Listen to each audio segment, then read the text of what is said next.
BYU won the toss and deferred, so Andrew Mickelson will kick away to start the second half of our Friday night primetime doubleheader, leading you up into a very tasty Saturday of college football. Tanner Mangum started 8 games but suffered a season-ending Achilles injury last week at Fresno State for BYU. And on the other side, an injury to Armani Rogers a couple of weeks ago. So now Johnny Stanton steps in. The quarterback stories on both sides have been wild. And how about Stanton? Signed with Nebraska out of high school. 2 seasons there with the assistant Barney Cotton, who is now the offensive coordinator here. Goes to Saddleback College and junior college in California. Makes 4 starts last year. Loses the job due to a knee injury.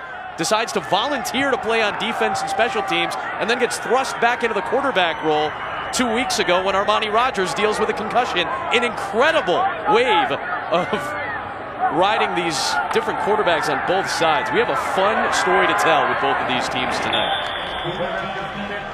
Woods will pick up 7 on first down. I've just been so impressed with watching Johnny Stanton. I mean, I popped the tape in against Utah State in the second half. He's a linebacker making plays all over the field. And here the last 2 games, he's stepped in as a starting quarterback. And what's really impressive, he's playing the best football of his career right now. Stepping over the defensive side has really slowed things down and allowed him to understand his role as a quarterback even more.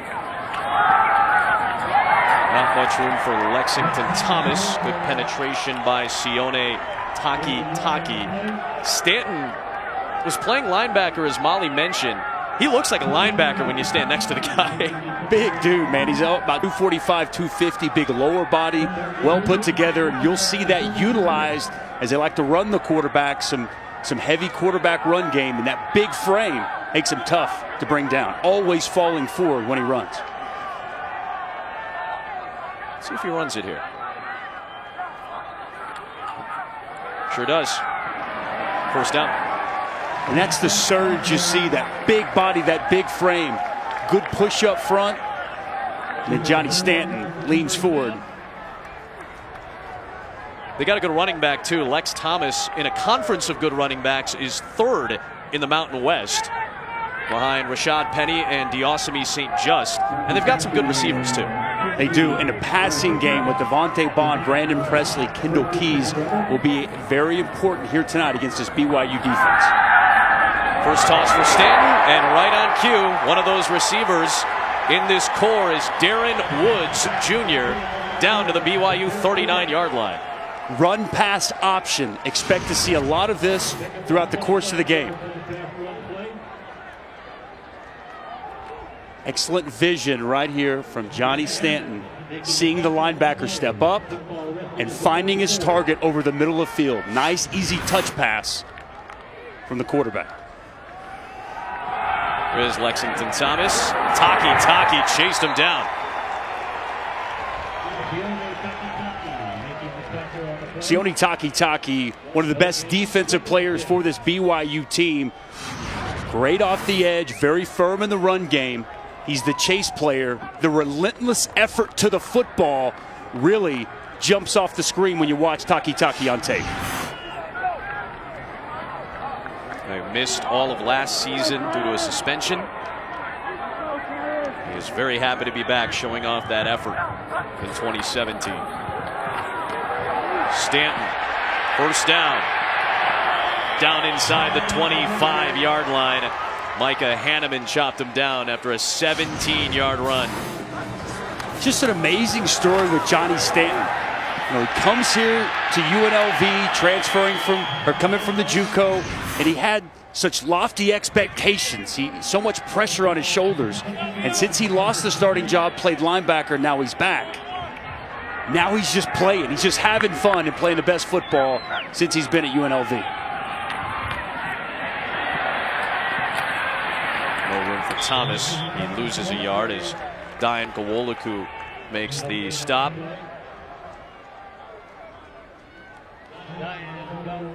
You saw Johnny Stanton when we showed you his defensive numbers. He had a blocked punt. That was on the second snap he played on special teams. Ended up with a blocked punt against Air Force. That's incredible. Ends up playing about 2.5 quarters at linebacker against Utah State. And then the last 2 games, he's been the starting quarterback. Now a 3rd consecutive start for Johnny Stanton. To the end zone, nearly intercepted by Micah Hanneman. That's a pass Johnny Stanton is fortunate wasn't picked off. Ball got away from him, tries to hit Kendall Keys on the post, overthrown, and Micah Hanneman in great position, unable to come down with the interception.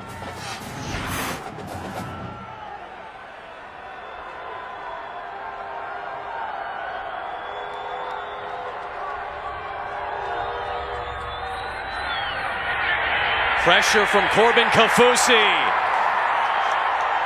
That sends him back near the 30-yard line and may have just taken him out of field goal range. Well, Corbin Kaufusi, all 6'8", 285 pounds, the former basketball player. Great job off the edge. Beats Nathan Jacobson clean with his hands. Swats the hands down, bends the edge. The big defensive end likes it.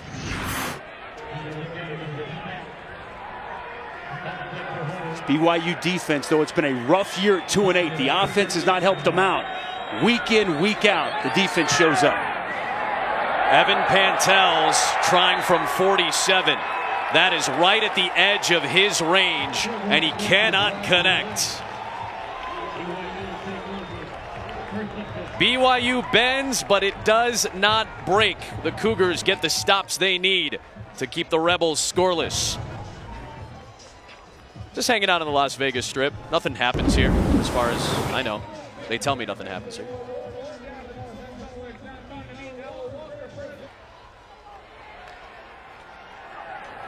Joe Critchlow makes his first career start at quarterback for BYU, and he finds Braden El Bakri to start this BYU drive. True freshman out of Franklin, Tennessee, record-setting quarterback at Franklin High School, had a lot of interest from SEC and ACC schools, but some of those offers waned when they realized he wanted to go on a 2-year mission. Ends up going to Montreal after signing with Southern Utah, but while he's on his mission, Kalani Sitake gets hired. Ed Lamb, who was the man who signed him to Southern Utah, comes to BYU as part of the staff. And he follows Ed Lamb, who's now the special teams coordinator here at BYU, follows him to Provo, Utah, and is now getting an opportunity as the starting QB for the Cougars. That was a mouthful, Adam. And I tell you, Joe Critchlow's got great size. He's added 15 to 20 pounds since his mission. And talking with Ty Detmer, he's a pocket passer, really likes his accuracy and his ability to throw the football down the field. And Ty Detmer told us wants to get him in rhythm early in the opening 2 plays. Quick passes, trying to get Joe Critchlow in that rhythm.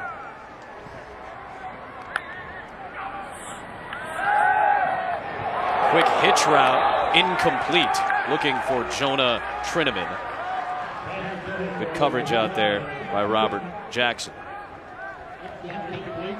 Now, Critchlow, growing up, huge BYU fan. He said he wanted to play for BYU for a long time. In fact, he had a BYU flag in his room, hung up on his wall, signed by Ty Detmer. That's how much he appreciated and wanted to play for BYU. And now he gets the opportunity as Ty Detmer's QB. Squally Canada seeking space, hit by Farrell Hester.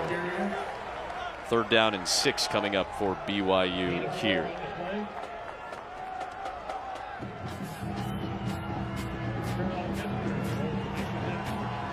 Matt Bushman could be a very important target tonight. We've already seen Joe Critchlow go to Bushman. Second play of the game, really coming to his own as a tight end. And watch this matchup. 99 Mike Hughes for UNLV against an offensive line with 135 combined starts. 99 in the middle, Mike Hughes. Johnny on the spot. Dadashtian and Hughes plugging up the middle. A loss of 4, and it's 4th down. They're going to run a game inside. And Mike Hughes gets up the field.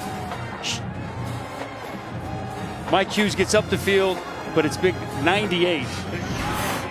Nick Dadashtian that gets the sack. Nice job by the UNLV defense getting pressure and getting off the field.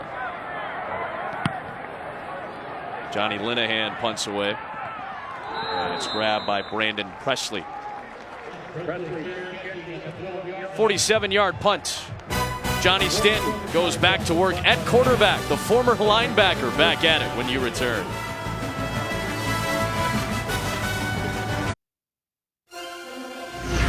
ESPN College Football, brought to you by Infinity. Empower the drive.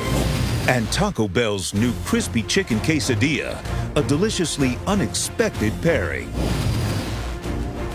A look at some of the brave men and women from around the world sporting their BYU and UNLV school colors. And on this week, we honor all of America's heroes who have served and are currently serving in our nation's armed forces. Of course, on this date in 1954, the Iwo Jima Memorial opened up in Arlington, Virginia. Good catch by Devontae Boyd out to the 28-yard line.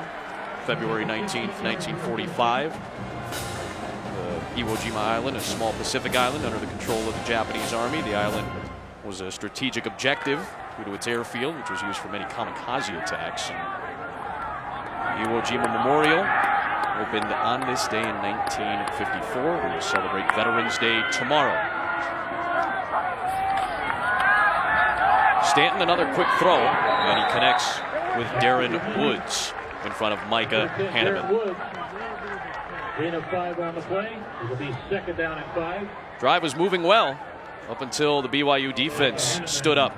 Making the play defensively for the Cougars. Johnny Stanton has really looked good in the run-pass option game, taking advantage of the middle of the field. Play action, sucking up the linebackers, doing a nice job fitting the football right over the underneath coverage. Stanton will keep this one and gets swallowed up by the excellent freshman Kairos Tonga. Well, now we know who's showing up. A-Rod will be there on the set of College Game Day from Miami Gardens tomorrow, and then it all leads up to number 3 Notre Dame and number 7 Miami. What a game on ABC and the ESPN app. Saturday Night Football at 8 Eastern. It's going to be a great matchup. That rushing attack against that Miami front 7. Can't wait. Stanton nearly picked off again. This time it was Chris Wilcox. Maybe we'll see J-Lo potentially hanging out with A-Rod. Notre Dame, Miami. I mean, they've been replaying Catholics versus convicts all week on ESPN2, and we finally get to see that matchup, and it means so much. It feels like a playoff elimination game tomorrow. It definitely feels that way. I guess Miami maybe could get back in it if they lost and still beat Clemson in the ACC championship, but for Notre Dame, already with 1 loss against Georgia, they lose. You have to think their college football playoff opportunities are long gone. College football playoff has not had a 2-loss team. Fair catch by Michael Shelton. Johnny Stanton, a senior out of Rancho Santa Margarita, California. He never got to have a senior day in high school. He was injured, so he never really got to experience it. But tonight, with his family here, he makes his 3rd consecutive start at QB. What a story. Las Vegas means the meadows in Spanish. It was settled in the 1900s, but as early as 1855, it was actually members of the LDS Church that built the old Mormon fort. Nick Dadashtian makes another good defensive play for this UNLV front. Nick Dadashtian's going to get the start this evening, and man, he came to play tonight. Excellent penetration. Gets up the field and completely disrupts this play. Inside step, rips up the field. Working on Tuni Canuch.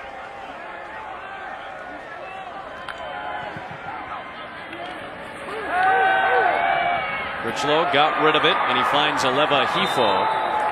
Run out of bounds by Dalton Baker. It'll set up a makeable 3rd down. Good to see Joe Critchlow outside the pocket. A bootleg. Good accuracy on the move. A true freshman making his first start.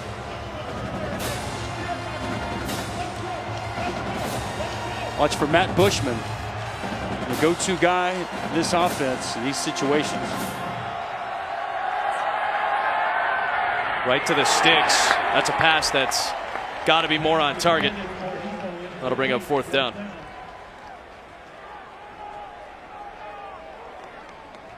Just a quick out for Levahifo. Airmailed by Joe Critchlow. Timing pass that the freshman wishes he could get back, and Ty Detmer coaching him up.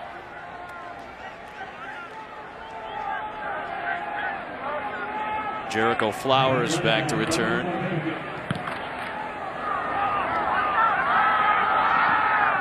And he'll bail out. And it'll be down inside the 10. Good punt by Johnny Linehan. Joe Critchlow and Coy Detmer Jr. trying to get things going on the sideline before the next BYU series. Johnny Stanton,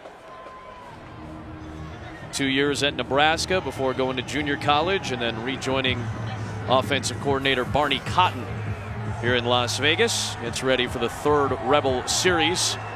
This one starts from the 7.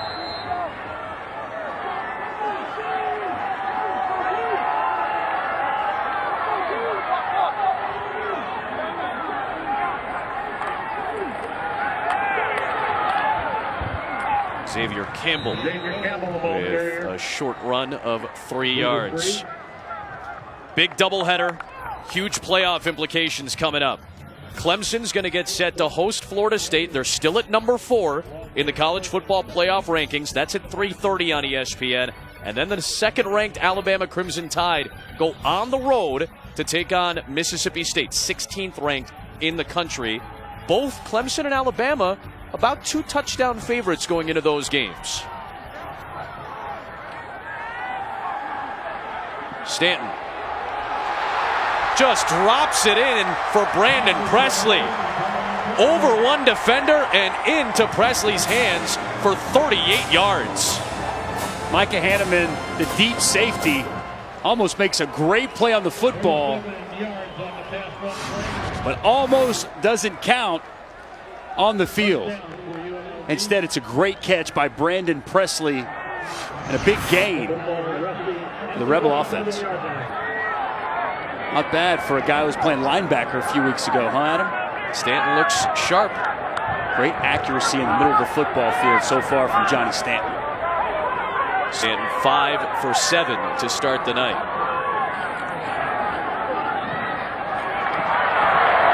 Woods held on to it. Took a hit from Gawaliku. 5-yard gain. You know, both Barney Cotton and Tony Sanchez told us Johnny Stanton gives us the best opportunity to throw the football down the field. Part of the offense they really needed to get going, especially tonight against a BYU defense. It's tough to deal with on the defensive line, the linebacker position. There is Campbell to the 45-yard line. Xavier Campbell is a junior out of Texas. UNLV lost Charles Williams to a season-ending ankle injury in that opening game loss to Howard. So Lexington Thomas and Xavier Campbell, or the Lex and X show as they were known as a couple of years ago, have been the 2 main running backs for the Rebels. Quarterback run game. Yep. Evan Owens has checked in as a running back. He blocks on the perimeter, and Stanton takes it up the middle for the 1st down. Talking with the BYU staff, they told us about this quarterback run game. Gives you an extra hat against the defense when the quarterback is the ball carrier. Big part of this UNLV offense, especially short yardage situations.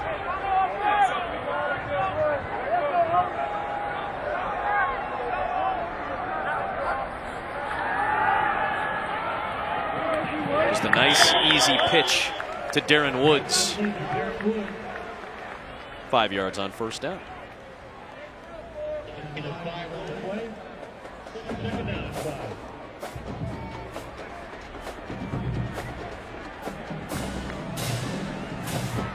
little bit of buzz around this UNLV team. Back-to-back wins. Trying to make it 3 in a row for the first time in 4 years. Batted down. Sione Takitaki. If he doesn't make that play, that's probably an easy catch to move the chains. Takitaki playing outside stand-up defensive end.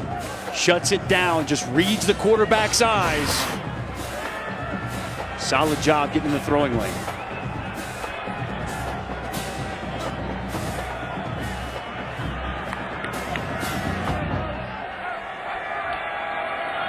Option to Campbell. And he gets stopped by Austin Lee.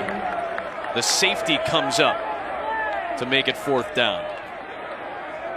They've already missed a field goal from about 5 yards closer. So the offense is going to stay out there for Tony Sanchez. Prime spot. We've seen a couple times already. Johnny Stanton, he's 6'2", almost 250.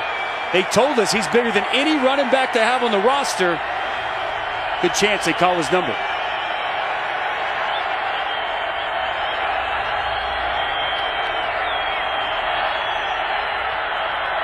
Same play that moved the chains last time will do it again here.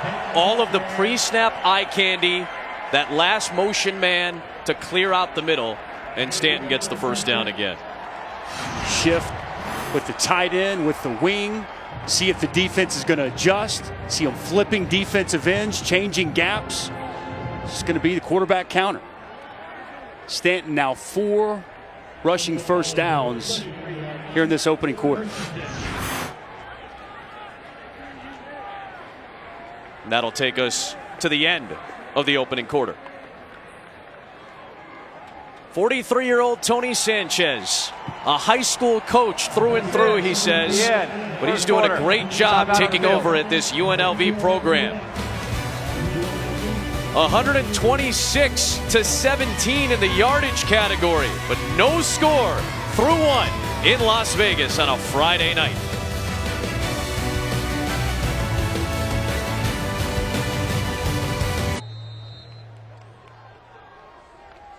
The MGM Lion, a 100,000-pound bronze statue. Wow. Whew. Man. One of the great things to look at here in Las Vegas as Lexington Thomas takes it for 4 yards. Zane Anderson on the stop. A little bit more Las Vegas love. Man-made water structures here in Las Vegas use recycled bath water. So for those of you who are making the trip over to Las Vegas, you're thinking about getting a little crazy, my suggestion is to not go all friends and jump in the fountain. I wish you had told me this yesterday, Adam. Yeah, I was late. This is valuable information that you could have used yesterday. Another keep for Stanton. It sets up 3rd down and short. What are the chances somebody on our crew hopped in there in that bath water? Not sure. I'm not. I feel like I could handicap it at 1 out of 3 or something like that, but I'm not sure.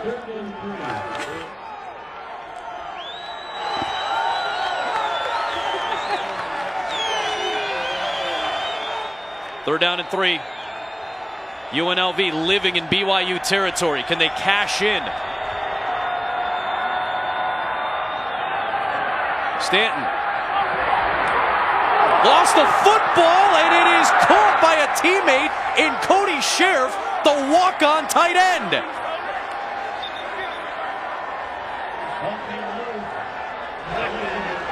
Made it past the sticks after the fumble was lost. It was a fumble recovered by UNLV for a 1st down. Micah Hanneman comes up, puts his helmet on the football. Wow, what a crazy play. Unconventional way to pick up a 1st down, Adam. Cody Sheriff redshirted last year after junior college. This is Sheriff's 1st year playing for UNLV. He's a walk-on tight end who has never made a catch in a UNLV uniform. That was a pretty good catch right there. Another run for Stanton. And a picture-perfect tackle from Micah Henneman on that hit. You know, we're always trying to teach the proper way to hit, the proper way to tackle. Micah Henneman, head to the side, helmet on the football. Unfortunate bounce for the BYU defense.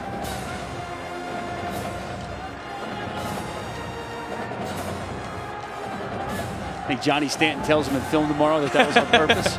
I just wanted to get you the ball, Cody. That's all I was trying to do. I planned that. 14th play of the drive. End zone, and it's incomplete for one of the great receivers in UNLV history, Devontae Boyd. He had Devontae Boyd on the post. He had inside position on the corner with no safety over the top. Travion Green was beat. Johnny Stanton just a little bit too much out in front of his wide receiver. Good pressure in the BYU defensive end, Sione Takitaki. It's the BYU defense, when they get in the red zone, they get much more aggressive and physical with the wide receivers outside. Like to dial up some pressure. They'll bring 4. Stanton picked off. Held on to. Zane Anderson, second career pick.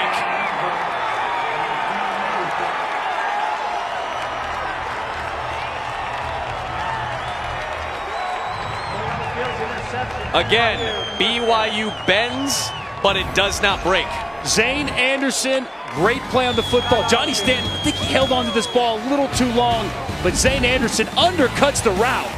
It's a big pick, and we're still waiting for points to get on the board.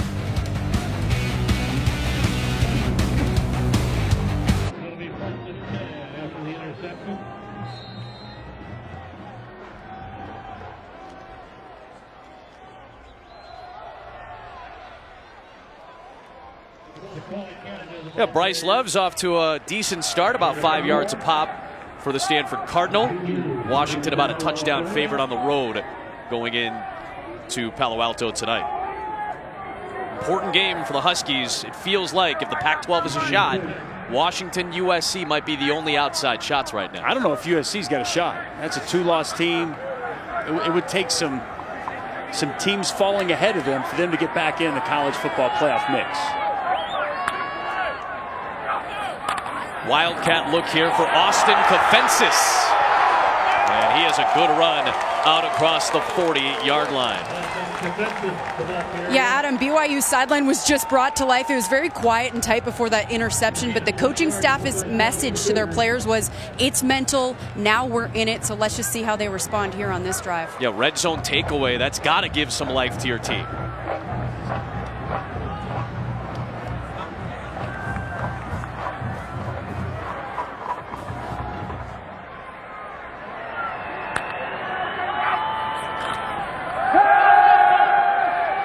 Critchlow has a man. And sandwiched in between 2 defenders is Micah Simon.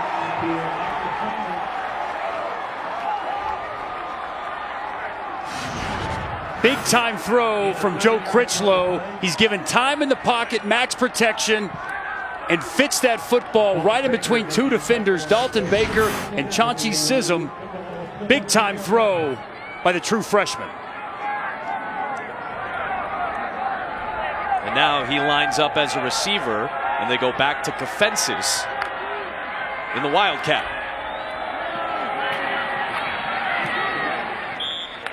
BYU is without Ula Tolutau, who is suspended, KJ Hall, who's injured, Kavika Fanua, who's injured, and Trey Dye, who's injured. All of those are running backs. So they've leaned on Austin Kofensis and Squally Canada, and they might even use Riley Burt a little bit tonight as well. Look how many injuries that this team has dealt with, and not just injuries, but projected starters have missed time. 13 of them this year, including the quarterback position. Tanner Mangum done for the season after his Achilles injury last week. You always talk about next man up. Right? That's the mentality you have to have when guys go down. But when that many players go down, your starting quarterback, your backup quarterback, key different players at positions, it's tough to overcome that. Big reason why BYU sits here 2-8.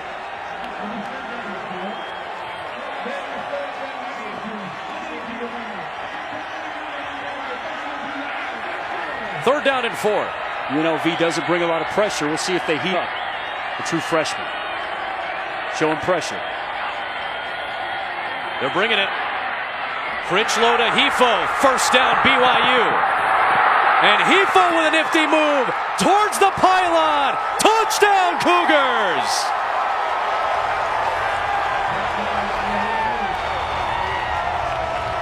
Rolling on the field is a touchdown.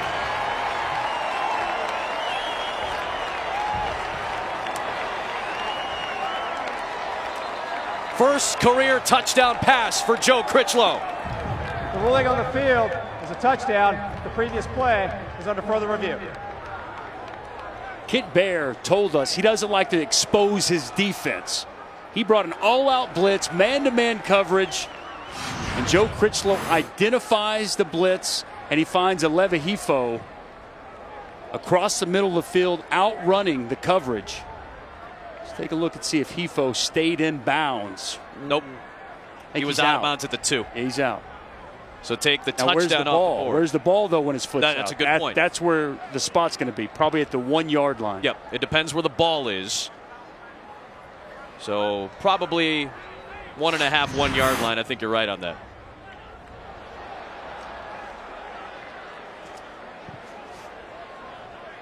Scott Campbell. After review, the runner went out of bounds at the 1.5 yard line.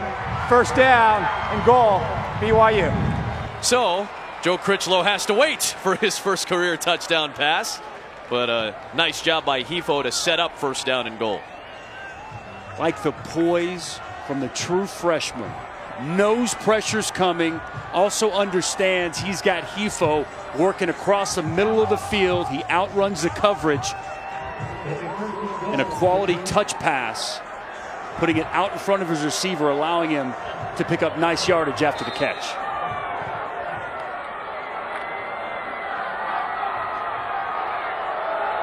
Loading up the backfield here. El Bakri, touchdown. This one will count.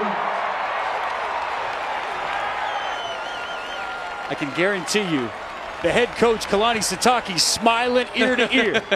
That's the fullback right there. Told us how much he loves Braden El Bakri, a key piece of what they do at BYU. Excellent blocker, has become a runner, catches the football, and oh, by the way, the former position that Kalani Sitake held when he was a player at BYU.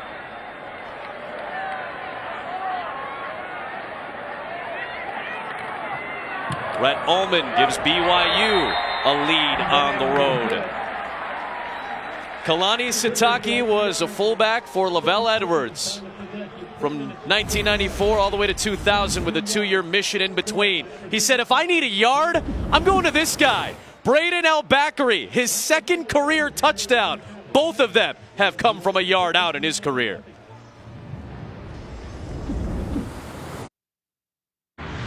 BYU on the board, and it's when you're 2-8, it's the little wins.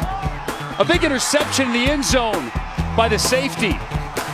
And what do with that turnover? You cash in when you give it to the fullback, Braden El Bakri, from 1 yard out. BYU looking for every little win throughout the course of this game, hoping in return it'll lead them to their 3rd win of the season.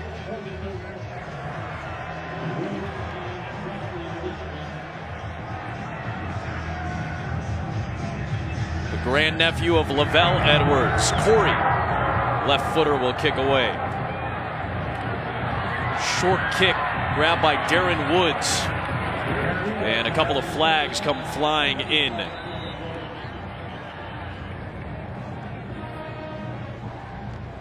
Woods a little shaken up after that play. First penalty markers of the game come at the 9-minute mark of the 2nd quarter. Maybe a little stinger there for him.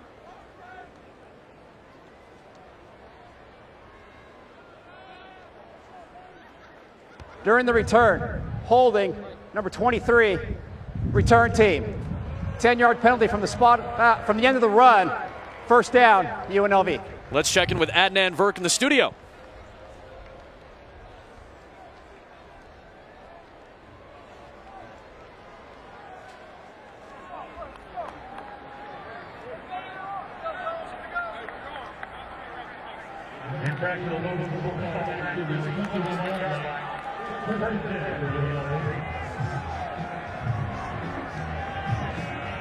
Adnan, good to see Bryce Love back. Remember he had that stretch where he was a little banged up, missed that Thursday night Oregon State game that Stanford barely scraped by in. He is still one of the favorites for the Heisman. How about Kendall Keys bobbling and controlling for a first down? The run pass options. Johnny Stanton's working the middle of the field. Outstanding concentration by Kendall Keys. Misses it initially, but he stays with the football. Great concentration by the 6'4" wideout. Good run for Lexington Thomas into BYU territory and still moving inside the 35.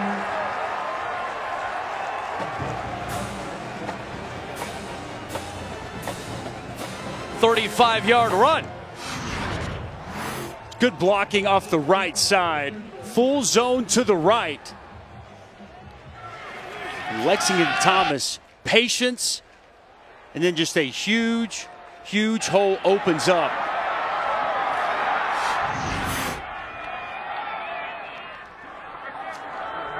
Lexington Thomas, a powerful runner, even though he's only 5'9", 170, tough to bring down in the open field.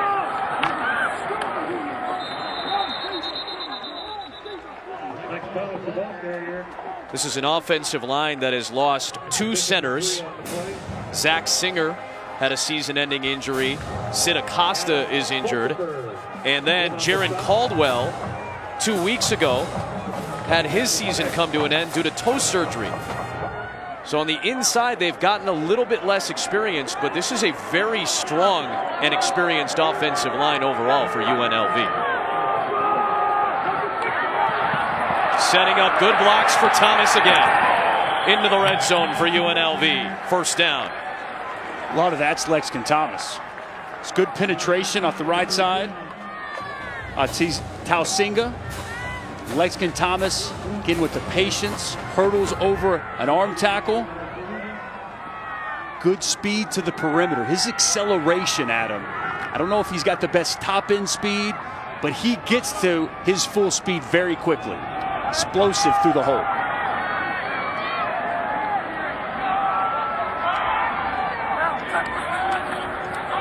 Seven and a half yards a pop so far for Thomas. He'll get about a yard.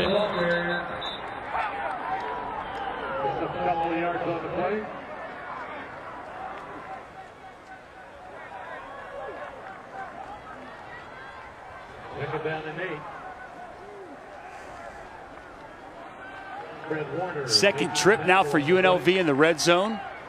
Got to cash in when you get here. The last time they were down here, Johnny Stanton throws an interception in the corner of the end zone. The Rebels walk away with nothing. They've controlled it so far, but they trail 7-0. BYU blitzes. Thomas on the release. Thomas is out of bounds at the 1-yard line. Anderson again saves a touchdown. 16 yards.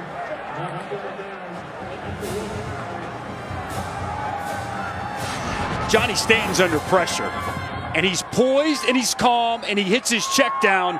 Lexington Thomas out of the backfield, and as the blitz came, nobody there to match up with the running back out of the backfield. Good decision making by the senior quarterback.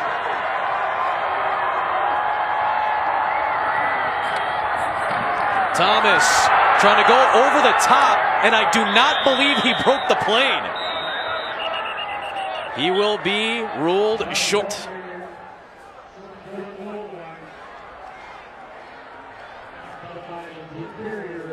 He's a little bowling ball, but in these situations, he just did not have. Got to bring a little more to the table. Got to bring a little bit more to the table than that. Oh, he's so close too. Close. Listen, I know the feeling, man. I just know the feeling. Right back to Thomas. Trying to push forward, short again. And it will be 3rd down and goal here. A little hotter under the collar of Tony Sanchez now. And the BYU fans who've made the 390-mile trip are starting to make some noise. Remember, you've got a 245-pound quarterback that has been extremely difficult to deal with in short yardage situations.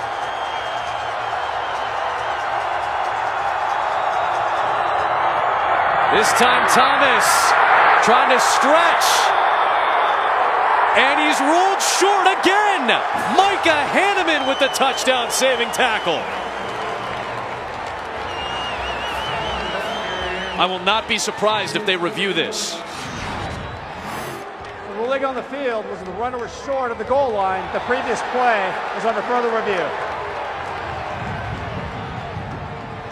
It seems like he may have broken the plane. I think that's a touchdown. Look, I think it's a touchdown. I think it's a touchdown. This is probably our best look at it, almost straight down the line. It's just power O, and Lexington Thomas bounces it outside, one-on-one against the safety. Okay. That's a touchdown. It should be good enough. Okay. Again, sounds good. Elbow did not go down. The knee seemingly did not go down by the time that broke the plane. That's a touchdown. That should be a touchdown. After review, the runner crossed the goal line before his knee was down. Therefore, it's a touchdown. Will the game clock operator please reset the game clock to 4 minutes, 25 seconds. 4 minutes, Thomas 25 seconds. I will not be denied from inside the 2. I don't care how big I am. I'm getting in that end zone. Very nice job stretching the football over the goal line, getting his team in the end zone. That's 15 touchdowns for Lexington Thomas this year on the ground. The best running backs in the Mountain West Conference out of it.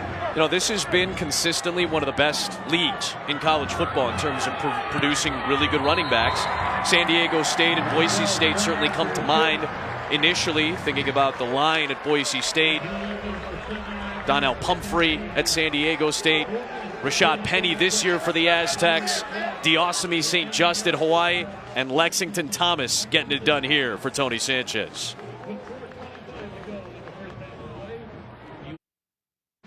Adam, I love the old adage, if at first you don't succeed, try and try again. Lexington Thomas was not going to be denied getting into the end zone, and he's got UNLV back in this ball game. A 79-yard drive, and Lexington Thomas accounted for 67 of those 79, 50 coming on the ground. Big-time answer. The UNLV offense led by the running back. Michael Shelton out across the 25-yard line. We'll see if BYU can answer on the other side. Joe Critchlow leads the Cougar charge.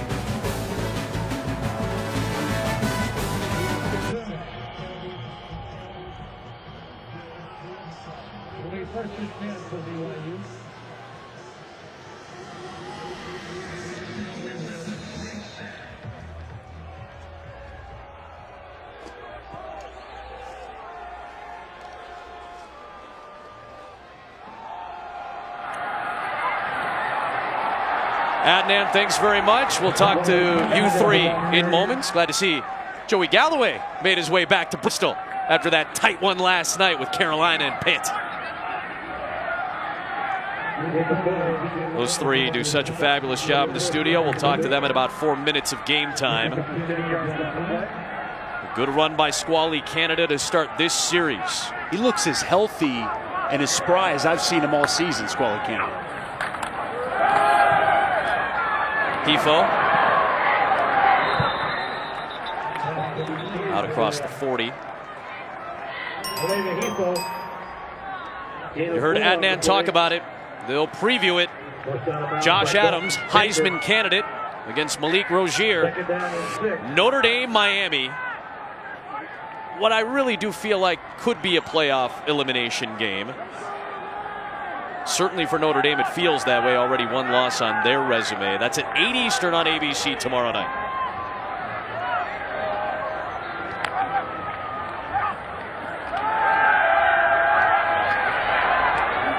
Critchlow finds Bushman, and he's right at the sticks.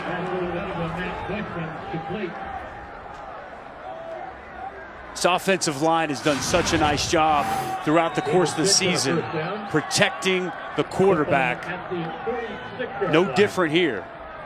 4-man rush and an excellent pocket for Joe Critchlow to find his tight end.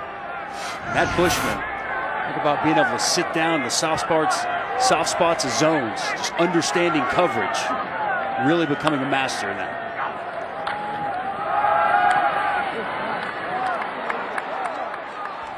Canada takes it into UNLV territory.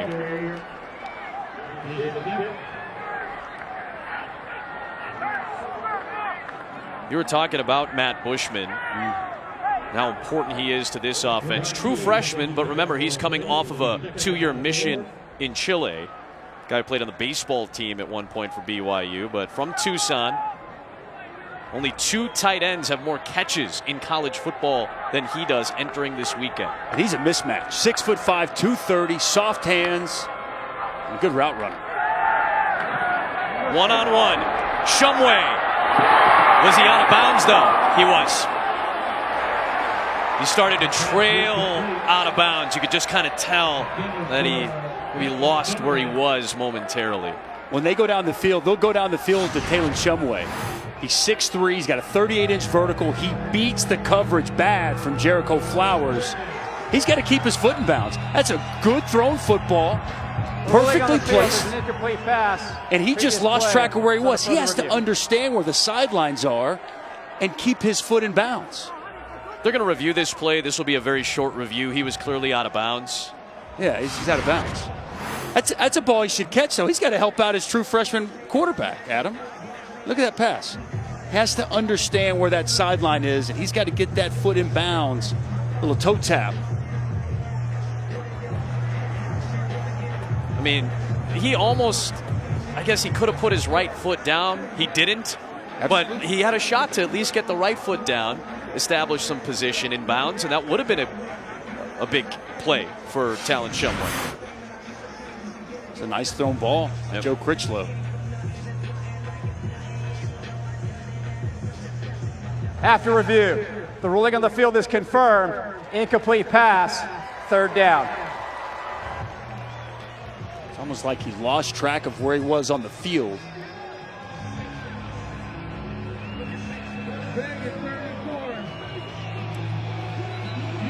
BYU is going to get the ball to start the second half. 2 minutes. Both teams have all 3 timeouts. But this would be big for BYU to stay on the field offensively.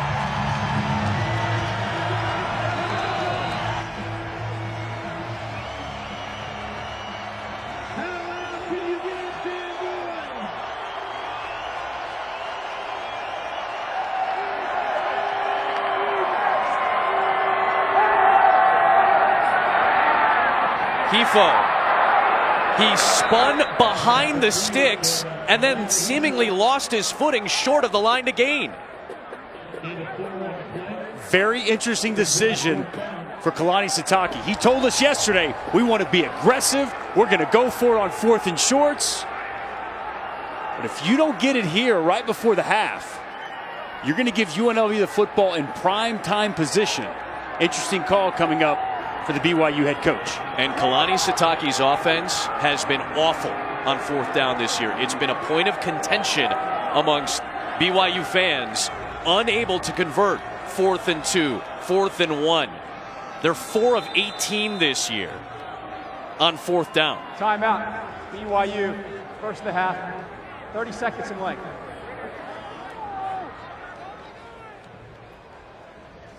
So Ty Detmer will try to draw something up in that huddle.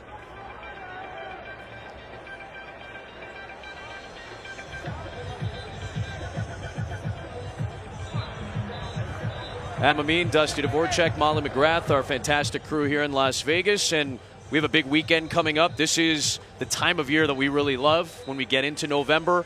Huge games all day across our networks. Our competitors have some great games as well. A lot of playoff implications are going to take place on Saturday. Didn't we say last week it was the best weekend of college football? And I wasn't lying. You weren't lying. I wasn't lying. But this week's even better. Yeah. You've got 3 top 10 matchups. I believe 6 different ranked opponents matching up this weekend, and it's the second weekend in November. We get closer and closer to the end of the season. These games mean so much more for conference championships and everybody jockeying for position for the college football playoff. Our buddies at CBS have Georgia-Auburn tomorrow, a top 10 game. We've got TCU-Oklahoma. Our buddies at Fox have that one. And, of course, we've got Notre Dame-Miami. And BYU has a first down. And let's not forget, Alabama's got a big game on the road tomorrow as well.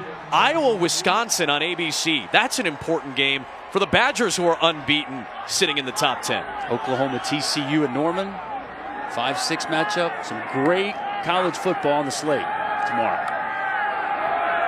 Critchlow, beautiful throw to Bushman into the red zone. That's 26 yards to one of the top targets on this team. Bushman just works straight up the seam. Nobody accounts for him. And as soon as he clears linebacker depth, Joe Critchlow puts it on the money to his tight end. I've seen some nice touch throws by Critchlow tonight. UNLV brings a blitz to the end zone, and out of bounds is Jonah Trineman.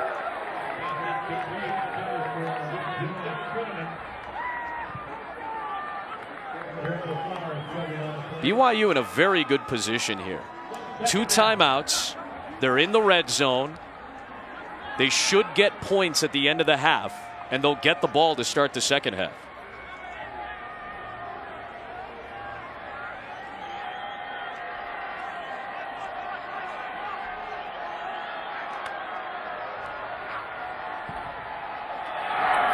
Canada tripped up, and the ball came loose. It was Pop's foul who made that stop, and he may have been the one to recover it as well.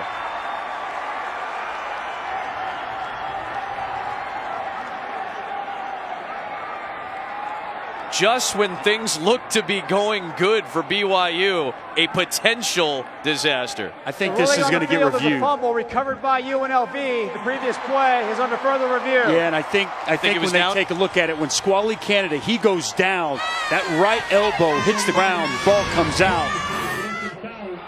Unless the ball's moving. You mentioned it. Pop's foul hits him there, but he has possession of the football. Ground causes the fumble. That's BYU ball. A good eye, Dust, because that's a really good play by Pop's foul. Yeah, because he doesn't get a hand on him. Squally Canada, he's in the open field.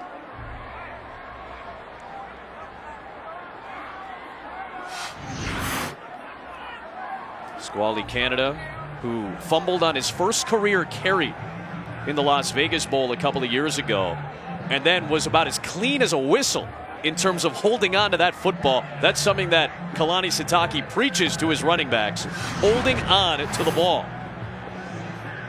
BYU offensive line getting some good movement. Arms down.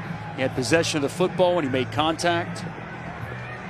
Have to imagine the referees get this one right. BYU will retain possession.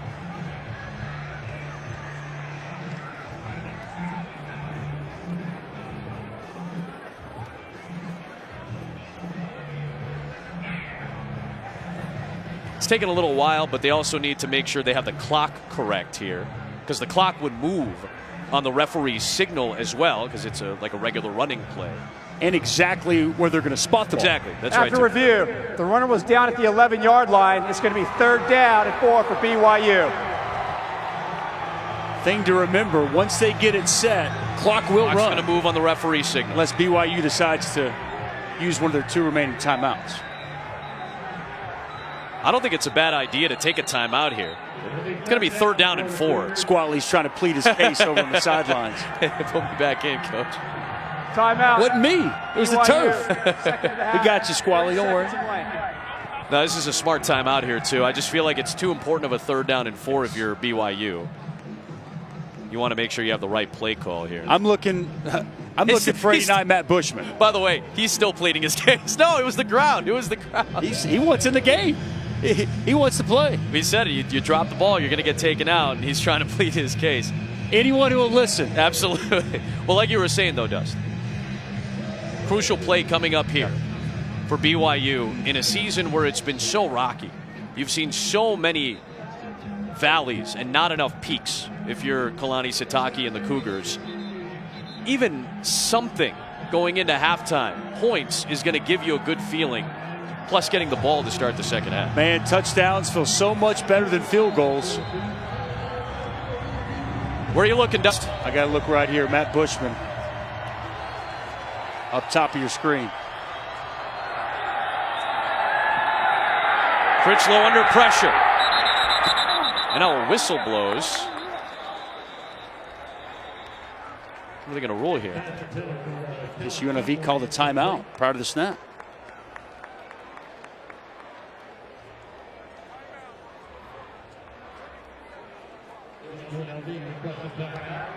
Before the snap, timeout, UNLV. First of the half, 30 seconds in length. Will the game clock operator please reset the game clock to 32 seconds? So Tony Sanchez and his defensive coordinator Kent Baer want to talk things over. Tony Sanchez, before he became the head coach at UNLV, was a high school coach for 17 years in New Mexico, in Texas, in California, and then he spent 6 years as the head coach of one of the most successful high school programs in the country. 1 national title, 6 state titles in 6 years, never lost a conference game when he was the head coach at Bishop Gorman. Coached a lot of really good players that eventually went on to play in the NFL. DeMarco Murray, pretty much chief among them, I would say. And a guy who says to this day, he's still a high school coach. He said, when I die, I want my tombstone to say, here lies a high school football coach. Loves his job here. It says it's just icing on the cake, Adam. Critchlow has a man. It's caught by Hefo, but was he in bounds? They're going to say touchdown. And Joe Critchlow, for the second time, gets to celebrate his first career touchdown.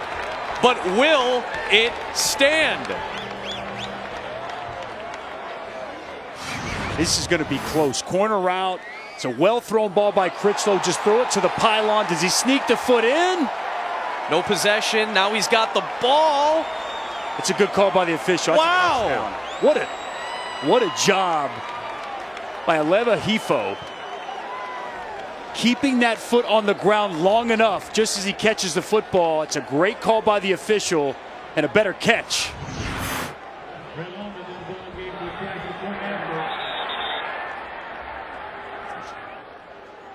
Timeout, UNLV, second of the half, 30 seconds in length. I got to be honest. Initially, live, I didn't think he kept his foot in.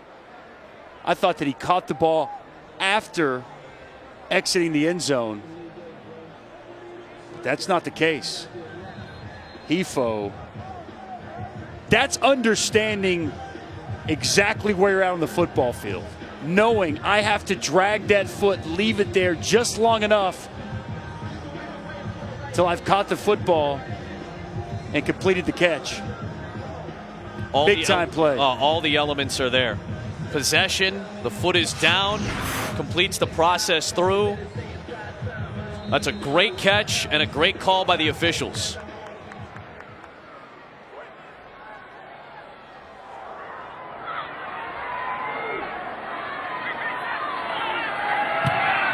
And BYU, with a half a minute to go in the second, with the ball coming to him in the third, takes the lead on the first career touchdown pass for Joe Critchlow.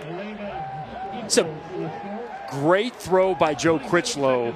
Throws it to the pylon corner of the end zone where only his receiver can make a play on the ball. I've been impressed with the true freshman here in the first half of this game. The fifth true freshman in the history of BYU to start a game at quarterback.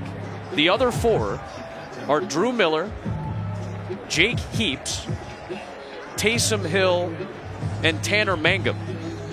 Only Hill and Mangum won their first career starts. Hill did it against Hawaii in 2012, and then Mangum did it in that dramatic Hail Mary game against Boise State.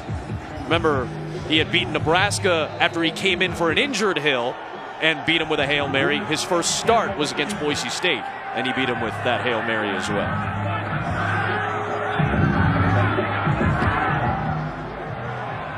Mickelson with a touchback kick.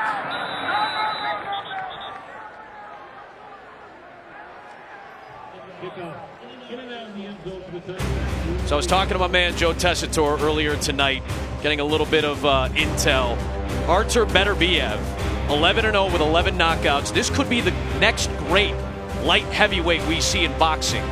He'll get set to take on the 23-1 German Enrico Koling. Remember, Andre Ward retired, vacated his IBF light heavyweight belt, so that's up for grabs. And then, of course, we'll have Jose Carlos Ramirez in line for 2 titles, the WBO and the WBC junior welterweight titles.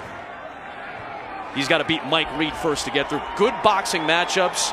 Nice cap to the college football. Is there any sport you don't know everything about? Just tell me. Is there anything? Water polo. Who's the best? Go. Harvard and Princeton have a pretty good rivalry. There you go. I can't win with this guy. You're amazing. You're a sports encyclopedia. I love it. You know what? We've got a really fun half. This was a fun way to close out the first half. BYU will get the ball to start the second, 14-7. The halftime lead for the 2-8 Cougars. Something to be happy about going into the locker room. Critchlow to Alevi Hifo. It all accounts to a 14-7 lead. Rebels kick to start the second half. Michael Shelton back to return.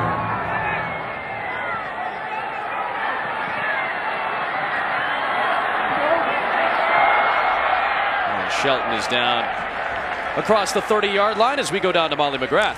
Yeah, Tony Sanchez said he saw some second man protection from BYU's offense. They really struggled with that, so he wants them to pick their spots when they do pressure Joe Critchlow. He's also very wary of tight end Matt Bushman over the middle. And as far as his own quarterback goes, he said he saw some bad decision making from Johnny Stanton. He wants him to do a better job. He can tell he's nervous and jittery, and he did not rule out seeing Armani Rogers in this second half. Joe Critchlow, I thought, was fantastic in the first half. They protected him well. He made great decisions for this BYU offense. Big run for Squally Canada. Who's got the speed? Squally inside the 15-yard line of UNLV.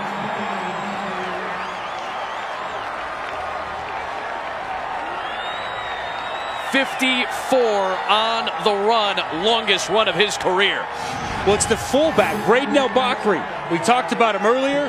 Watch him lead up on the linebacker, open up a big gaping hole. El-Bakri on Gabe McCoy springs the big run for Squally Canada. Burst through the hole, but them hammies tightened up on him down the field.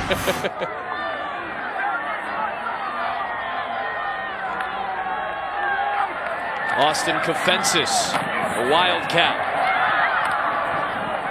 takes it inside the 10. Austin Kofensis was the most decorated high school quarterback in the state of Utah's history. 2-time Utah Player of the Year, 20,000 passing yards, 218 touchdowns, an outstanding dual threat quarterback, early enrollee at Wisconsin, ends up 5th on the depth chart, ends up going to Nevada. Nick Rolovich gets the job at Hawaii, so he ends up at Yuma, Arizona at a junior college. And Kofensis ends up with a first down here.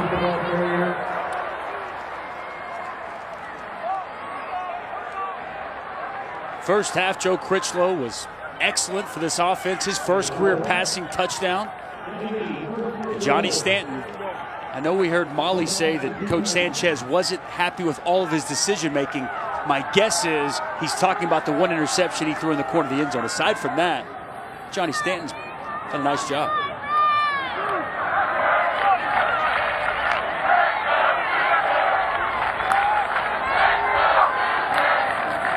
Canada. Touchdown BYU. Excellent start to half number 2.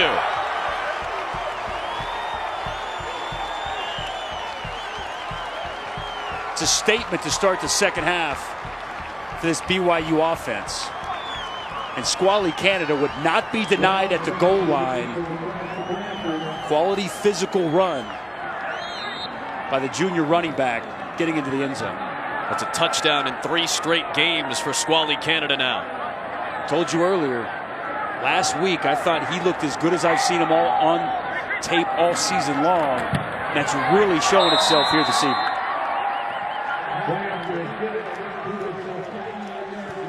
The longest run of Squally Canada's career, 54-yarder. Has got him in the red zone.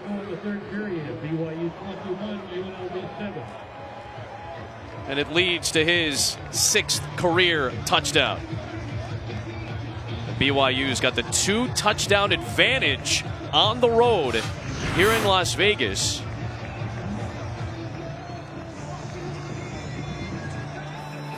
And if you're UNLV, remember they came in as the intriguing story. 4 wins. Need 2 for bowl eligibility with 3 games remaining. And this, a home game against a 2-win BYU team, is a game that you want to pick up. This is the final home game for UNLV this year. They go on the road the next 2 weeks.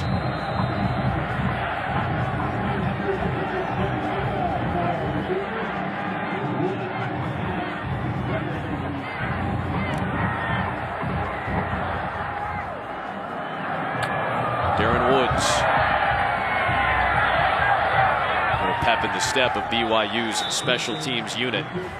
He's at the 15. Remember, this is a team in UNLV that has bounced back after one of the worst losses in college football history if you're looking at point spreads. It was the largest upset ever based on the point spread. USC, when they were number 1 in 2007, lost to Stanford. That was about a 40-point spread in that game as well. Cam Newton's little brother, Kalen, did some damage that night for the Howard Bison. I like how they use that loss as motivation. Tony Sanchez told his players, never forget that loss for the rest of your life. Keep a chip on your shoulder, and if you need to get motivated, remember how you felt when you lost that football game. We were fascinated when he told us that yesterday, because some coaches would say, hey, don't worry about it. Don't think about that. We're scrapping the tape. We're erasing that from our memories. No, he said, I want these guys to remember it not only this year, but I want these guys when they're 35 years old walking into a job interview to remember that game. Remember Howard is what Tony Sanchez said. Johnny Stanton gets brought down by Morgan Unga, junior out of Ogden, Utah. Yeah, Adam, speaking of mistakes as teaching lessons, after that touchdown, Tony Sanchez went up to his defense. It's the most angry I've seen him all game. He said, that was embarrassing. You let them come out of the half and do that. I need to see your pride. I need better performance. Let's go. So, still teaching his players. Big 3rd down for this UNLV offense early in the second half. Stanton finding Presley. What that forward progress going to be? Short of the sticks. I think maybe a half-yard shy. Pretty close to the 25, but looks to be just short. Comeback route to Brandon Presley as he came back to the football. Short of the line to gain. Nice coverage by Diane Kowolaku on the outside. All of a sudden, BYU opens up with a 68-yard drive, all on the ground, and a quick 3 and out. Looking to take complete control of this football game early in the second half.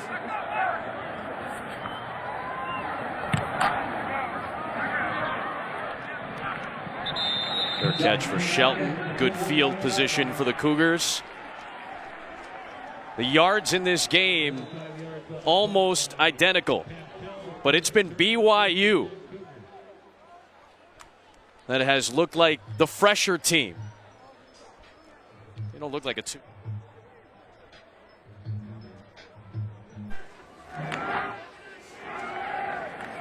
Joe Critchlow and BYU right back to work, right back to Aleva Hifo, and right into UNLV territory.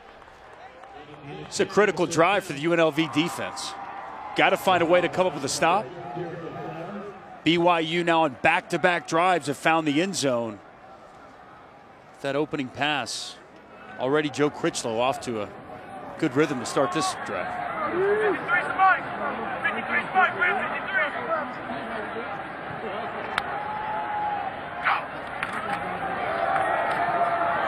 Canada. Nice cut. And he drags Farrell Hester to the first down line. Huge, and I mean huge, Saturday coming up. So with all the games going on during the day, you need a second screen, maybe even a third one. You can get the ESPN app, ESPN.com/app. You can download it now. You'll get the scores, the news, and all the highlights as they come throughout the day. Oklahoma State, Iowa State.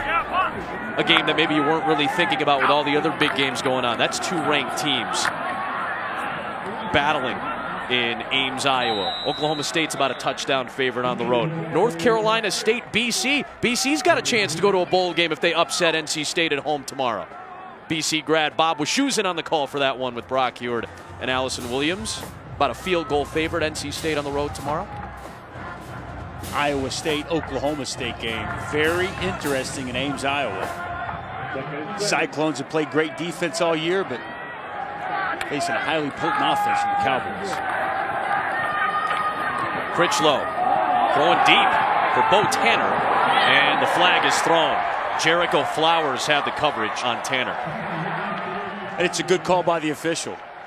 Jericho Flowers never gets turned around, and he's making contact with the receiver while the ball is in the air. Kind of panicked. Pass interference, number 7, defense. 15-yard penalty from the previous spot, automatic, first down. I thought Jericho Flowers was in pretty good position, and as he tries to get his head turned around, he creates contact with the wide receiver. Easy and correct call by both officials. I think if he avoids contact and just turns around, he's in prime position. He's good. He was in good shape. He just kind of panicked. Made too much contact, got his body into the body of the wide receiver. Fences gets away from Dadashtian. Critchlow throws a block, and it turns into a 1-yard gain. Well, Joe Critchlow getting his head in there. Be careful, Joe. I don't know if you know this or not, but you're short of quarterbacks. I'm not going to lie to you, though. You do respect any kind of quarterback who's willing to stick his head in there and get a block. He liked it, too. He got up right away, himself man. a little bit. But yeah, you're right. That's the last thing BYU can afford. Another QB going down.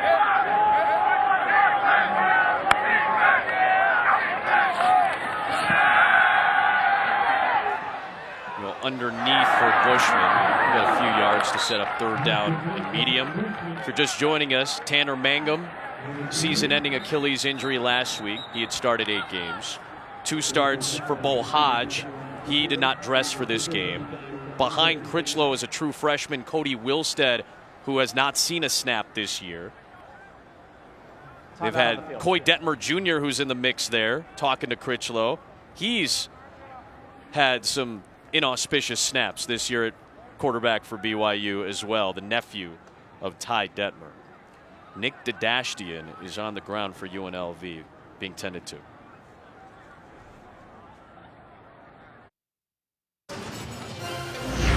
ESPN College Football, brought to you by Buick, proud partner of the NCAA, and eBay.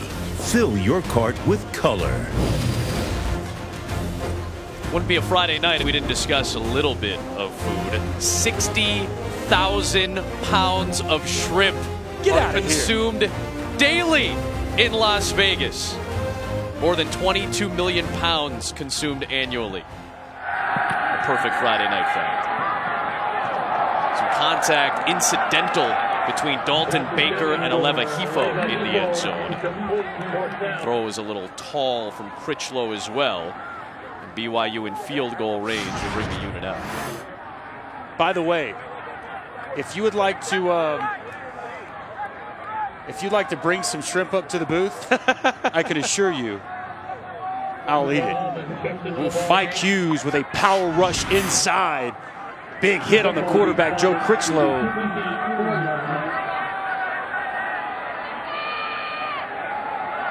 Rhett Ullman will try from 34.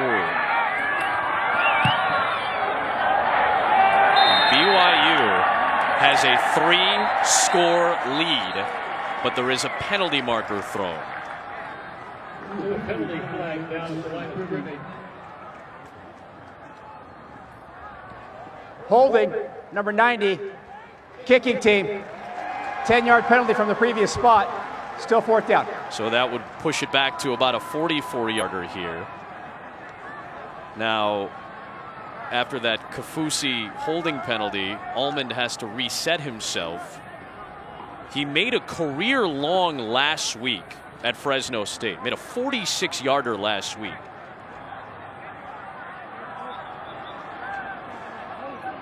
Now they're properly respotting the football.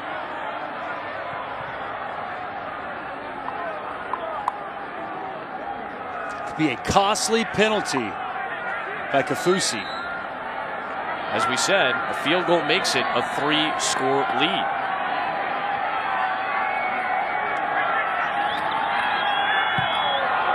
The first BYU penalty of the night came at a seemingly inopportune time, but we have another penalty marker thrown. It's going to be a hold. And it's going to be declined. He's on the fullback, Braden O'Backery. Holding, number 35, kicking team. That penalty is declined. The field goal, no good. So that does turn the tide of this game a little bit with 8 minutes to play in the third quarter. Oh! I knew it! Carly Yes! in the heat. Yes! Molly, tell me what you got. Molly, do you have it too down there? Or no? I do. Yes! Come on! And you guys know I don't eat seafood, unfortunately. Yeah. Save it for us. Save it Don't for us. So worry. I'm going to make a lot of Bring it friends up on the top. sidelines. I'm Great going to pass idea, this Molly. out. Great idea, Molly. This is the best kind of cocktail in Las Vegas right now. There goes Darren Woods inside the BYU 40-yard line. 35-yard play, and man, did UNLV need that. Another run-pass option. Freezes the linebackers.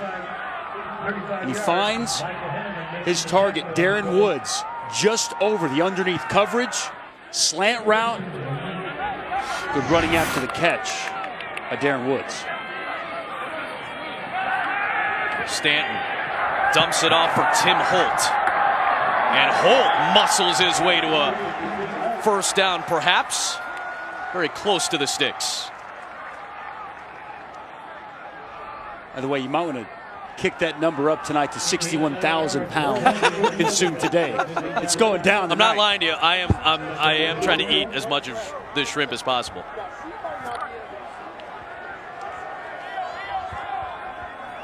UNLV all of a sudden got a little momentum after the missed field goal.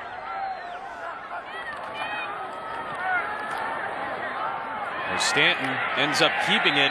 That's a really nice job by Corbin Kafusi to keep Stanton in front of him. Fans it out, stays on his feet. You're exactly right. With that big body, 6'9", 285 of Kafusi, makes it very tough for a quarterback to look down the field and find his targets. Quarterback run game, I would expect. Remember, Johnny Stanton, 6'2", 245 in the first half.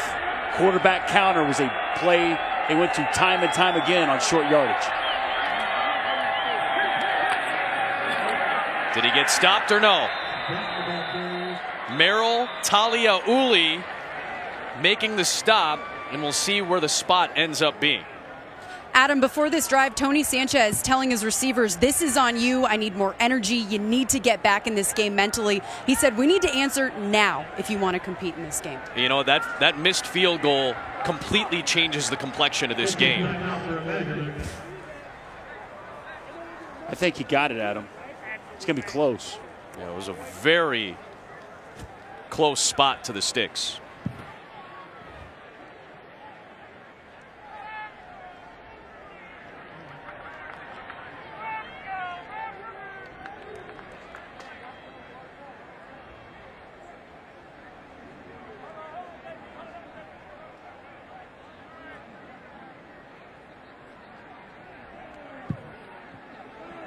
The dramatic stretch of the chains. It's a first down.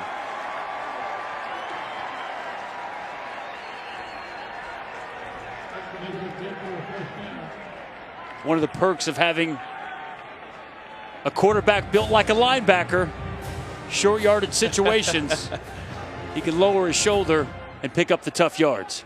Did a lot of that in the first quarter on that exact play, that counter play you were talking about.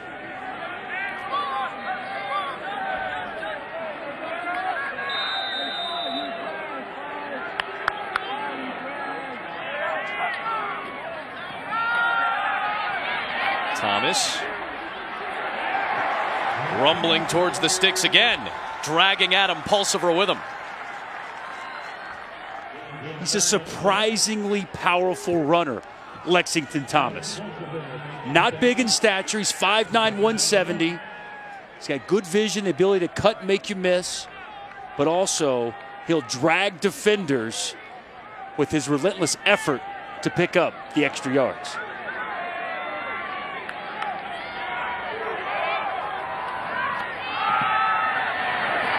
Beats the defense to the edge for the first down. He's had 4 100-yard rushing games this year. Came very close last week. He had 98 in their victory last week against Hawaii. 10 100-yard rushing games for a 170-pound junior out of Houston. He can put it between the tackles, but the more you watch him on tape, he loves to get to the edge, bounce it out to the perimeter, especially if he's able to break an initial tackle, always looking for the edge. He's got the edge. He's got the first down. Hard hit from Butch Pau'u with a penalty marker coming in late. They may get Darren Woods on a hold out on the perimeter.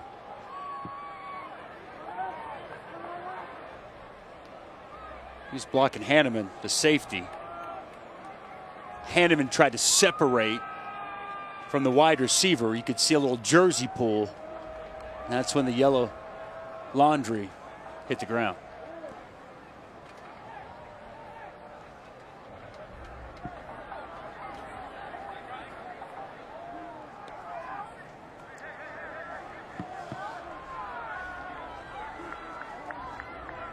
Holding, number 10, offense. 10-yard penalty from the spot of the foul. Still first down.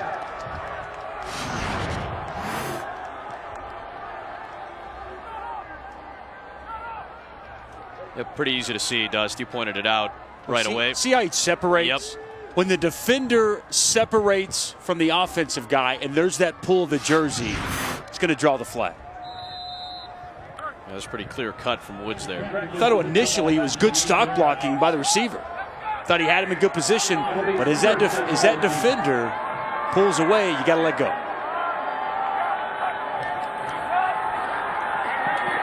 Stanton. And it is caught by Presley for a touchdown.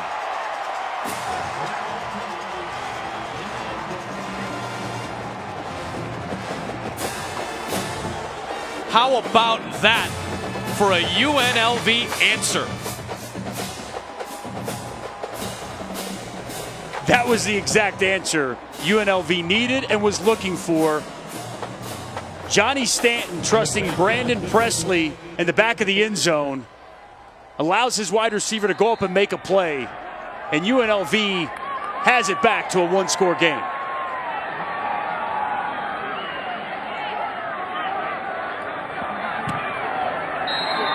Evan Pantels adds it. 7-point game. 3 for 3, plus the touchdown for Johnny Stanton on that drive. A tight throw. And Brandon Presley makes it count.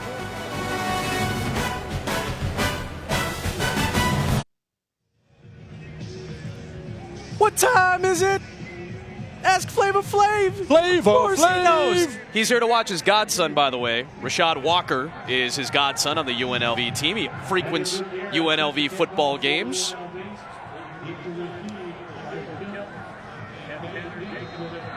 He just saw UNLV take advantage of a BYU penalty on a made field goal. BYU misses the second attempt that was 10 yards longer, and UNLV marches right down the field and cashes in a major swing in this game.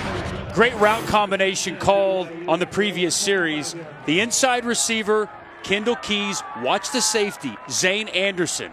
He's going to bite on the underneath route, and it's going to open up Brandon Presley to sneak right behind the safety and be open for the touchdown. Safety comes up, takes the underneath, and allows Brandon Presley the ability to get over the top of the coverage.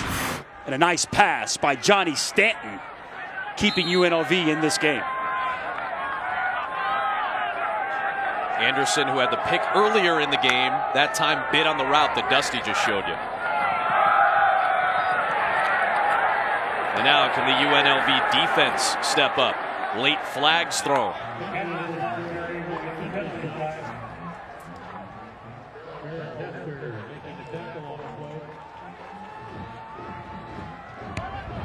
Personal foul, face mask, number 21, defense. 15-yard penalty, automatic, first down. It's Chauncey Sism, a grad transfer from Syracuse who played 30 games for the Orange, pursuing his master's degree in public administration at UNLV. Tomorrow night, number 3 Notre Dame, number 7 Miami. That's the set of game day as well. Big-time playoff implications in that renewed rivalry. You want a key in that game? Hit me with something. The turnover chain. Do they break it out or not? Yep. It's a Miami defense. The turnover chains have come in vogue. 3 straight games with 3 turnovers. That's a Notre Dame offense that does not turn the football over top 10 in giveaways this season. Can Miami get those takeaways and give their offense extra possessions against that potent offense for Notre Dame? Critchlow with a nice throw downfield. He finds Talon Shumway for the first down. I was listening to Adnan Verk and Jonathan Vilma talk about that game. And Jonathan Vilma said the same thing you did. He thinks Miami's going to need some turnovers. But he believes that Miami's defense is good enough to stop that rushing attack with Josh Adams and Brandon Wimbush in the quarterback run game. Contain it, I think is the right word. That's an offense. What are they averaging? 300 yards a game. I was going to say 300 7 yards a carry, 34 rushing touchdowns. It's a potent rushing attack for the Irish. I think Jonathan said something like, I believe they can hold him to around 200 in that game. That's still a lot of rushing yards, but it takes out a big chunk of what Notre Dame's offense has been able to do this year. And that Miami front 7 is nasty. They got speed, athleticism. Yep. Could be a great matchup tomorrow night in Coral Gables. Notre Dame a favorite, by the way, going on the road by a little more than a field goal into Miami. That's at Hard Rock, by the way. My apologies. How about Hard Rock Stadium, though? That place has been jumping recently, understandably so. Canada got caught up with the turf near the 24-yard line, but he has the first down.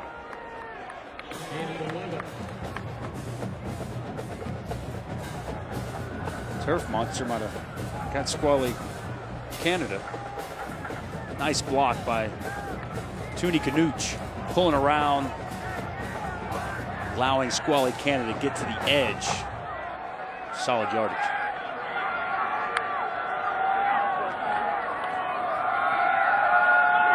Canada again. Another good run. Down to the 11-yard line. Squally Canada having one of his best games of the season tonight.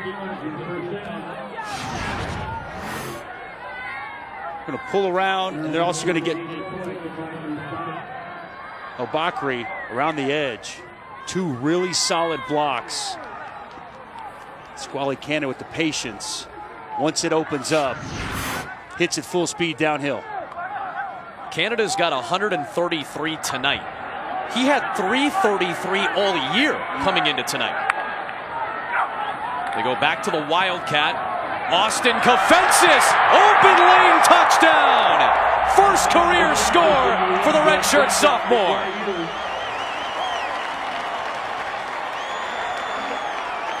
BYU's ability to establish a line of scrimmage and run the football in this second half has been extremely impressive.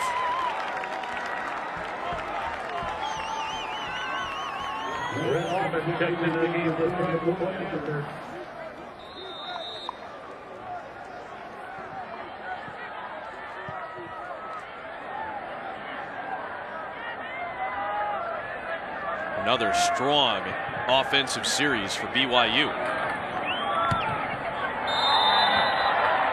First time that BYU has come to play at Sam Boyd Stadium since 2009. About a 390-mile trip. And the fans getting to see an impressive offensive performance. Kofensis with his first career touchdown.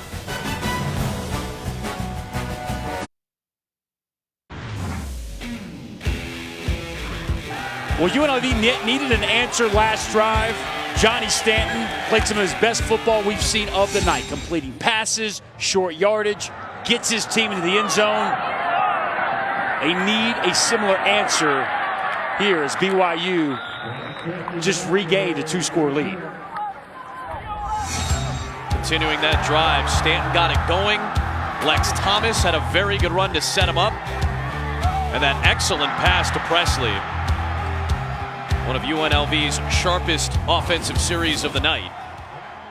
And again, here comes Johnny Stanton.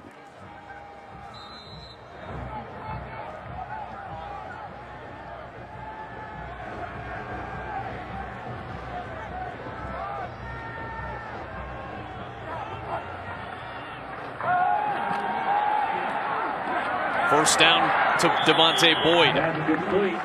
Johnny Stanton stepping in after Armani Rogers suffered a concussion against Utah State. That was a game where Stanton was playing linebacker for this UNLV team. Gets a chance to prep, comes back a week later, leads this team to a very surprising win on the road at Fresno State. Jeff Tedford's team was unbeaten in the Mountain West until Johnny Stanton brought his skill at quarterback to that game. Gets the win against Hawaii last week, and now trying to forge the comeback trail for UNLV late in the third quarter. Good to see him finding his top target. The most complete wide receiver on this team, Devontae Boyd, had a fantastic career here at UNLV. The thing about Johnny Stanton going from quarterback to linebacker to quarterback, two things. Number one, it connected this whole team. Showed a selfless act, really got everybody to buy in. Deep throw, overthrow. And number two, not only did it help the team overall, because it's just a great example of what you should do as a player just to help the team win, but also it helped him be a better quarterback, Adam. Playing linebacker allowed him to understand defense a little bit better. The game slowed down for him whenever he took back over at quarterback, and playing his best football of his career at UNLV these last 3 games.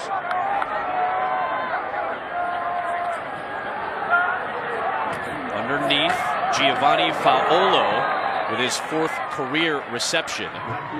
Down to the 45-yard line. Johnny Tapasoa with the stop. We saw Lexington Thomas on the opening play of this series go back to the sideline, and he has remained on the sideline since, but he is right there at the edge, ready to come on the field if need be. But I saw him limping a little bit while he was on the sideline. Our camera crew showed us a shot of that as well. It is Xavier Campbell in there right now for UNLV. The final play of the third quarter is a Stanton run stopped by Longi Tuifua. Yeah, third quarter. Time out on the field. UNLV through 3, down by 14. They're putting up the 4 fingers. They need a big fourth quarter sitting at 4 wins, needing 2 more for bowl eligibility. BYU's got the lead. Back here in Las Vegas, the Rebels down 28-14.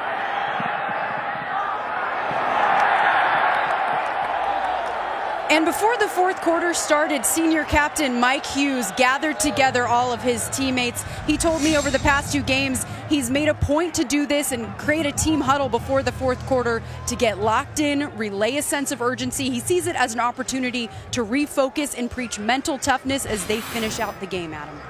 Mike is the captain of this team. They look to him as a Las Vegas native who is as experienced as anybody on the roster. He said, I want to start the success of this program in my final year. This is his final year, and trying to get this program off the ground with Tony Sanchez as head coach. Tony Sanchez gave a ton of credit to these seniors. We talked to him about senior night and what they've meant to the development of this program. And he said from day one, complete buy-in from this senior class. But now the defense has to step up. UNLV turns it over on downs, and now the Cougars have the ball, and they rolled over this UNLV defense in the third quarter. Well, BYU ran for 127 yards in that third quarter. Both the touchdown drives pretty much solely orchestrated on the ground. Really starting to lean on this veteran offensive line who now has 135 combined starts. The front 5 started every game this year, really starting to impose their will here in the second half.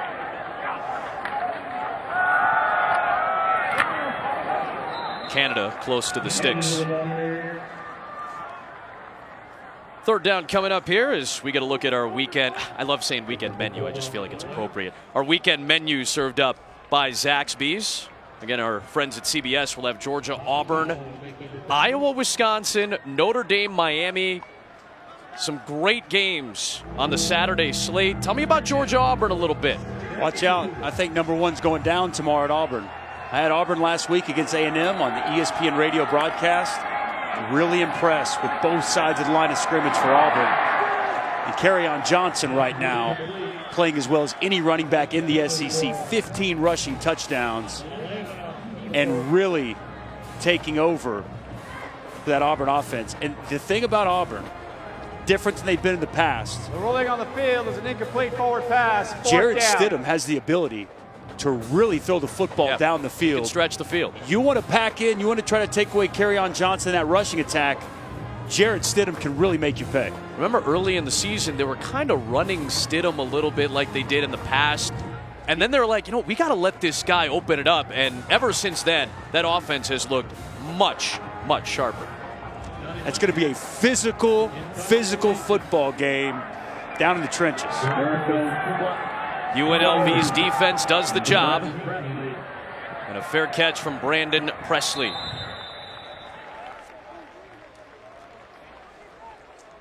A 14-point game on the Las Vegas Strip. But there's plenty of names for Las Vegas Boulevard. It's 5th Street from Sahara to Owens. It's Main Street. US 91, it's US 93. State Route 6, but I think most of you who've made your way out west just know it as the Strip.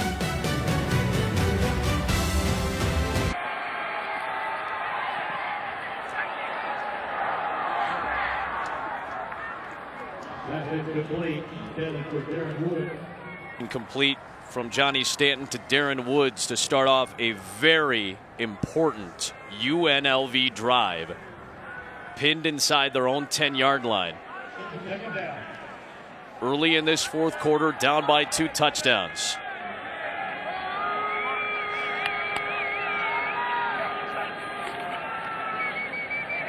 Lexington Thomas hit by Merrill Taliauli.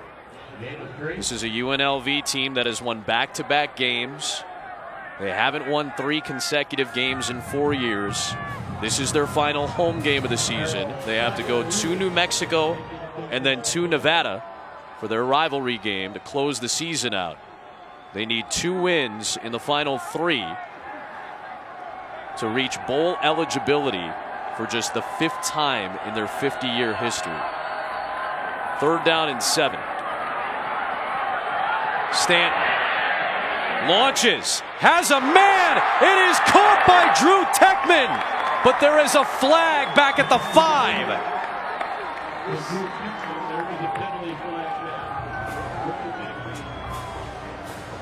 I think this one's coming back, Adam. A tripping or a hold. There's no foul in the play. The result of the play is a first down. There you go. And it ends up being the longest catch of Drew Techman's freshman year. 50 much needed UNLV yards. Sione Takitaki puts an inside move on the defensive end, and he flushes Johnny Stanton out of the pocket. Johnny Stanton, I love how he keeps his eyes down the football field, locates his target, and puts it on the money over the shoulder to Drew Techman. Big time throw, and a nice job getting outside the pocket, evading the rush by Johnny Stanton. Throws again, this time looking for Holt on the wheel. When we watch that replay, I can understand why maybe the ref threw the flag. I saw Corbin Kafusi kind of hit the deck, and I thought I saw maybe a leg whip. That's what I from saw. a lineman. I think you saw the same thing. Yep. So that's why the flag was thrown. Good job by the officials to get together and at least discuss it before they made a change. Looked like tripping. My guess is they talked about it and decided it was incidental as opposed to intentional.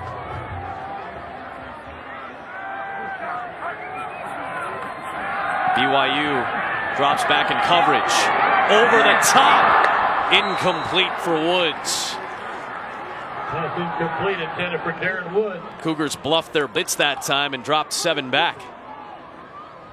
Woods got behind the cornerback. Kuwolaku. Defending on the play. Johnny Stanton thought he had him. He certainly Just overthrew his target, Darren Woods. 3rd down.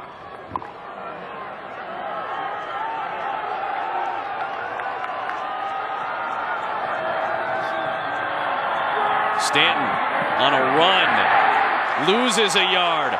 Butch Powell with the tackle for loss. And is this 2-down territory, 4-down territory here? Yes, absolutely. It's a quarterback draw. I don't like this. I don't like the play call. It's 3rd and 10. I understand maybe you're just looking to get half the yardage. I don't know. Good job by that BYU defense. They felt it. They came up and made a nice play. I'd rather see Johnny Stanton throw the football in a situation like that, spread the ball around, as opposed to him running with his on the ground. Now he has to throw. 4th down and 11. Looking for Presley, and a penalty marker is thrown. He made a great grab, but he was out of bounds. But Chris Wilcox was in coverage, and that penalty flag came flying in. Chris Wilcox, a little push to the chest, forced Presley out.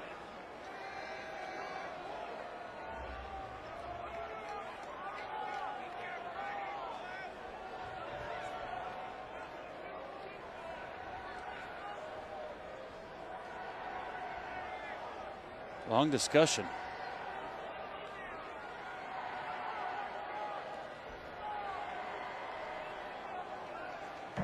Pass interference, number 32, defense. That penalty is declined. Result of the play, first down. So they're going to give him the catch here. Oh. They may have to look at this. Let's see. Wow. That is a tremendous. That's incredible. I mean, tremendous catch by Brandon Presley. One-handed. He gave a little push off, but one-handed, he goes up. He gets that left foot in. Tremendous effort and one-handed catch by Brandon Presley. And he knew it right away, Tony Sanchez. He said, that's a catch, decline the penalty. Wow. That's going to be a play to mark down if this game turns in UNLV's favor. Over the middle to Boyd. Touchdown Rebels, and they're right back in it.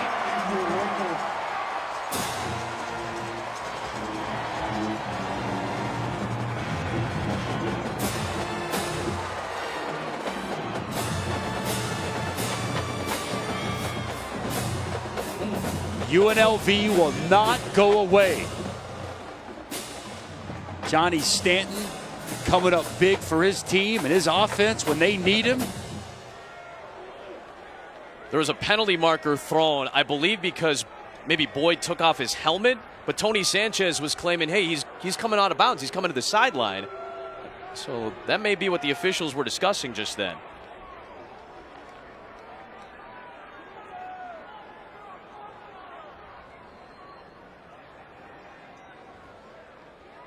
After the play was over, unsportsmanlike conduct, number 83, offense. That penalty being enforced on the kickoff. The touchdown's good. That's number 83's first unsportsmanlike conduct foul for the game.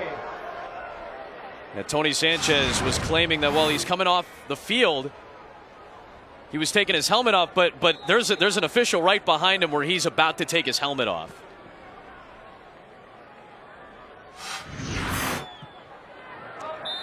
A little borderline, you think? That was close. I mean, letter of the law, yeah, I think he's still in the field of play. You can't remove your helmet. And he's just getting caught up in the moment and the emotion of what just happened. Big play by Devontae Boyd. The emotion got the best of him. The senior from Henderson, Nevada. May have gotten the penalty there. A couple of officials right in the area. Borderline call, but the touchdown counts.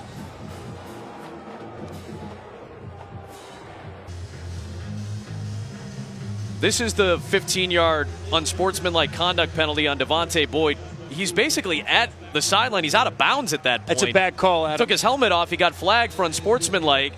He saw the flag to Tony Sanchez and immediately went over to Devontae Boyd and grabbed him. He said, hey, you're going to get tagged 15. You took your helmet off. But then he tries to tell the referee, hey, he was out of bounds. And he was out of bounds. I do not like the penalty on Devontae Boyd. Shelton keeps his feet and takes it to the 45-yard line. And again, because of where the kick was, the 15-yard penalty put it back to the 20-yard line. An extremely costly penalty. I mean, coach is telling him he's off. He was. And again, these penalties are supposed to, whenever you're on the field of play and you're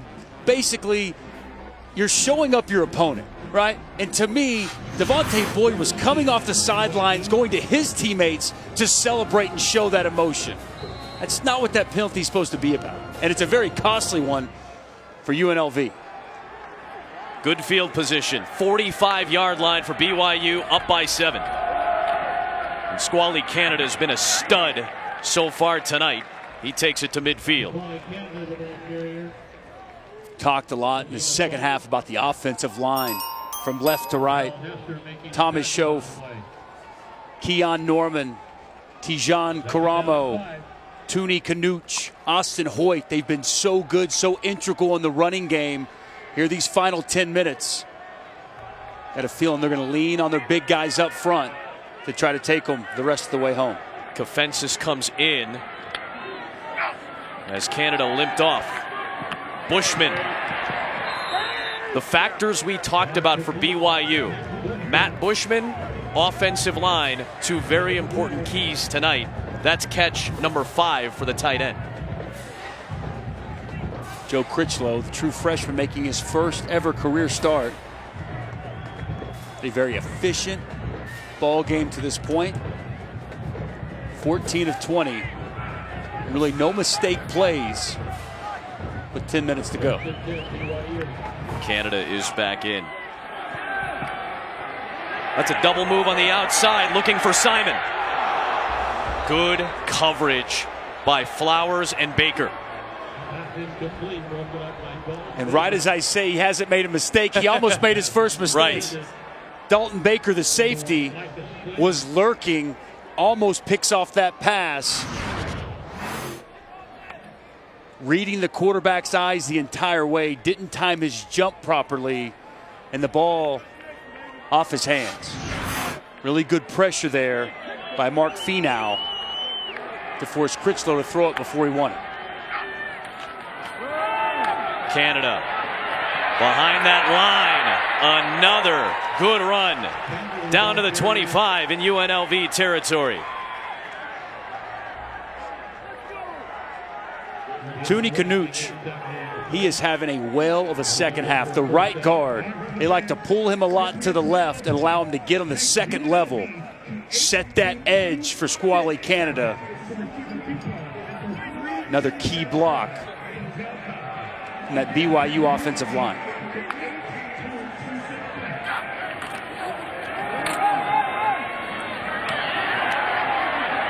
Canada dragging Mark Finau for 7 yards. Squally Canada doesn't go down easy, does it? No, sir. Allstate is proud to be a part of the team that comes together to do good by contributing to participating universities' general scholarship funds for each field goal and extra point kicked. To date, Allstate has contributed millions in scholarship funds. Adam Amin, Dusty Dvorak, Molly McGrath, fourth quarter in Las Vegas. BYU up 7, second down and 3. Kafensis, Wildcat, first down. The ball's loose and out of bounds. It will stay with BYU.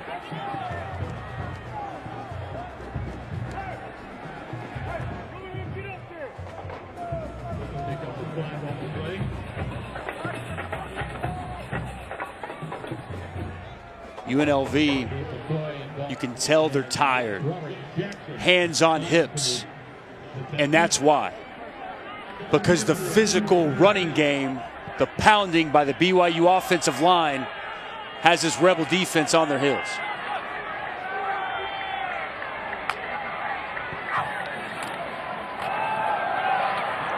Canada slides down right in front of Gabe McCoy, the linebacker.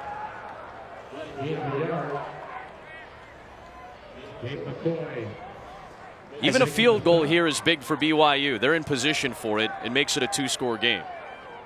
And as a defender, I've been in this spot before, man. You're tired, you're hurting. You got to dig deep. You got to find a way. And somebody just needs to be able to make a play.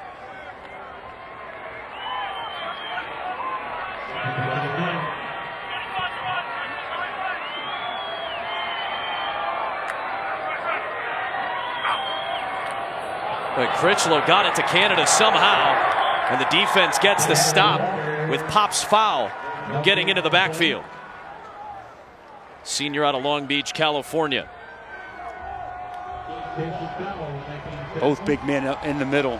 Mike Hughes, Pop's foul, playing in the other side of the football. I mentioned you got to dig deep. You got to find a way to make a play. There's one. UNLV's defense needs one more stop.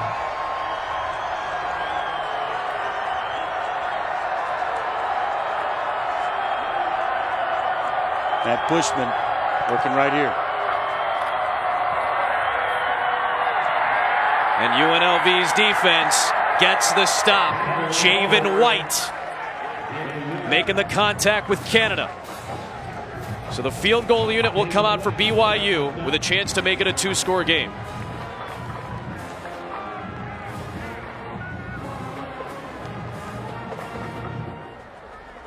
Any points are big points. Yep. At this point for BYU. But for UNLV defensively, just to get that stop and hold them out of the end zone could pay dividends if they see the field again and need a key stop. Almond made a 34-yarder that was negated by a penalty and then missed a 44-yarder. This from 28. And this makes it a 2-score lead. 5:39 to go in Las Vegas. What does Tony Sanchez have up the sleeve now?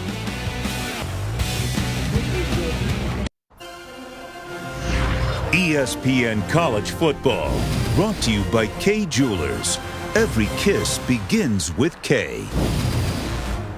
The wedding capital of the world here in Las Vegas. More than 300 marriages on average per day in Clark County. I'd be curious how many end on that same day too. Although through October this year, 72,000 marriages in Clark County. And our wonderful audio man who makes it all sound as good as it does. The great Steve Yoder and his wife Janet got married right here in Las Vegas as well. It's a good photo too, Steve. What happened to you? He just said thank you in our headset. He's the best. A fantastic crew here at Sam Boyd Stadium in Las Vegas. Still a 2-score game, and UNLV takes over at the 25.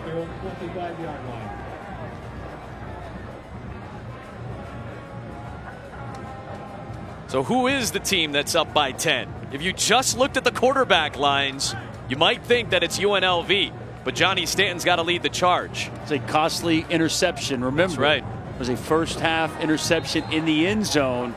Huge play made by Zane Anderson, and a costly mistake by Johnny Stanton. Big part of BYU's offense the second half has been the rushing attack.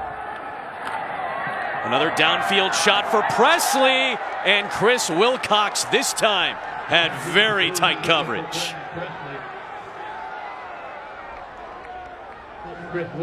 One of the biggest Saturdays of the season. We're leading you right into it. Game day is in Miami. And then Saturday Night Football on ABC at 8 Eastern and the ESPN app. Number 3 Notre Dame, number 7 Miami, squaring off with major college football playoff implications. Chris Fowler, Kirk Herbstreit, Maria Taylor will be on the call tomorrow night. UNLV's got to go with some tempo now. Yep. Down 2 scores. Clock moving towards 5 minutes now, Dust. Got to get it going. Does Johnny Stanton have that? The tempo offense. Just his 3rd straight start. Under pressure. It's a hold. Yep.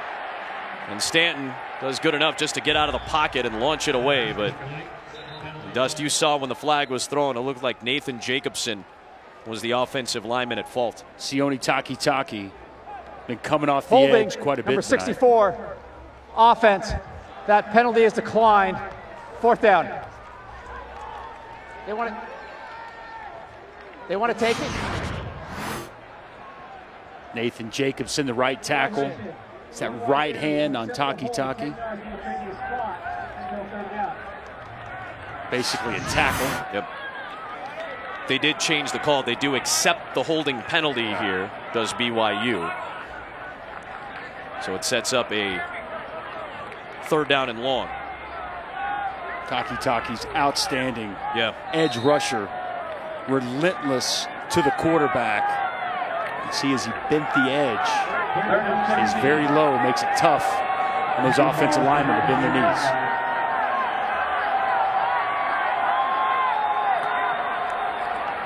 Stanton, some contact there as he was looking for Techman. No flag. Michael Shelton and Techman made some, I would think, incidental contact if there's no penalty flag there. Like their feet got tangled. Yeah, Adam. and that there's no flag warranted for that.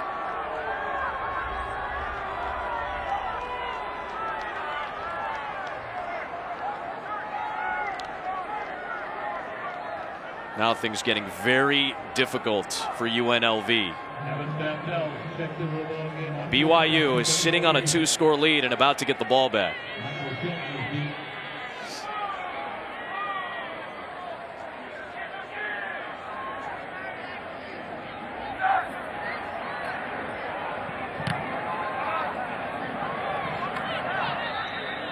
Big Saturday in college football. It's going to have major implications on the playoff rankings, all part of a big Tuesday night. It's number 1 versus number 2 and number 4 versus number 5. One night, 2 blockbuster matchups.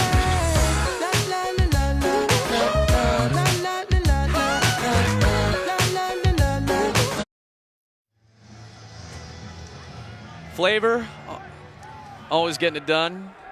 Even though the clock is wrong, I guess you forgot the memo in terms of turning your clocks back or forward.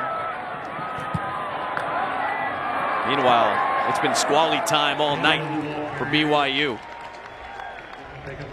10 more yards there, 175 on the night. A career high for Squally Canada tonight.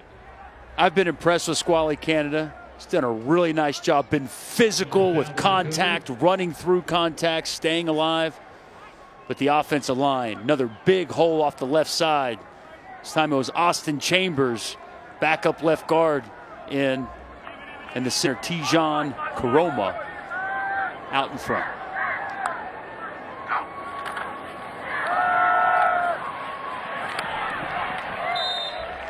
4-minute drill right now for BYU, trying to salt these final moments away. Talked about playoff implications all day on Saturday. Two teams in the top 4 right now as it stands. Can't afford a loss. Clemson at home against Florida State. Certainly not the Seminoles that we've gotten used to seeing over the years. Alabama goes on the road to Starkville to take on Mississippi State. Great dual threat quarterback in Nick Fitzgerald. Two very interesting games on ESPN and the ESPN app tomorrow. 4 straight 100-yard games for Nick Fitzgerald. I don't know if it makes it number 5. I know Alabama's dealing with some linebacker injuries. Defense is still salty. Squally Canada doing it again. For the first time in his career, he goes over 200 yards rushing.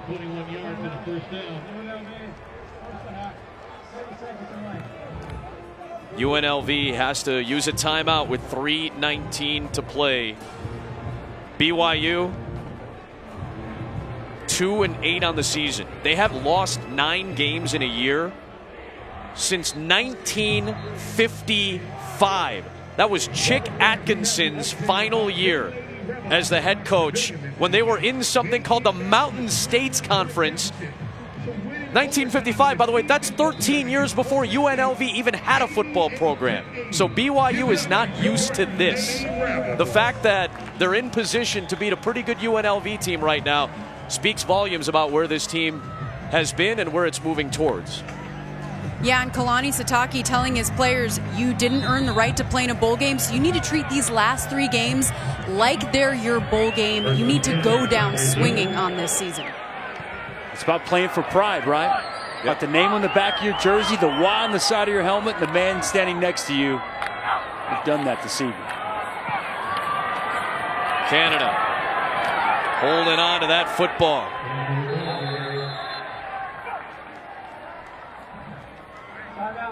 UNLV will use a second timeout with 3:11 to play. We're going to talk about Joe Critchlow, his first start. He had a nice, efficient night, 14 of 21, 160 yards. Squally Canada goes over 200 yards. Matt Bushman's had a nice game at tight end, but I can't say enough about this offensive line. The one constant they've had all year. Yeah. In a season marred with injury, a lot of moving pieces, the one constant has been the big uglies up front. We talked with Ty Detmer yesterday. He said it's the key group on this offense.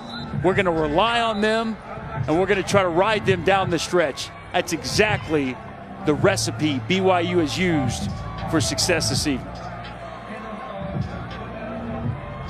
Sorry, anytime I can give the big guys some love. I have zero issue with it. Like I'm going to argue with the big guy. Only one timeout left now for UNLV. Canada, flag throw.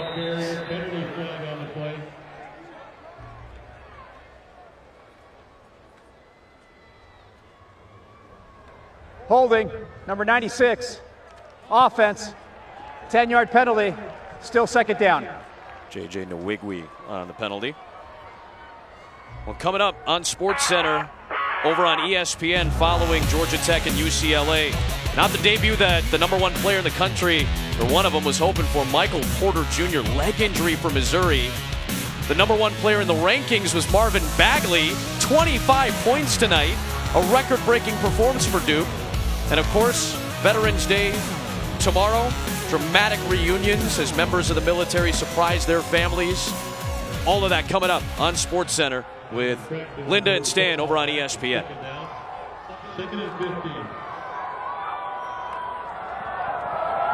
For Fences, nothing there. Third down coming up.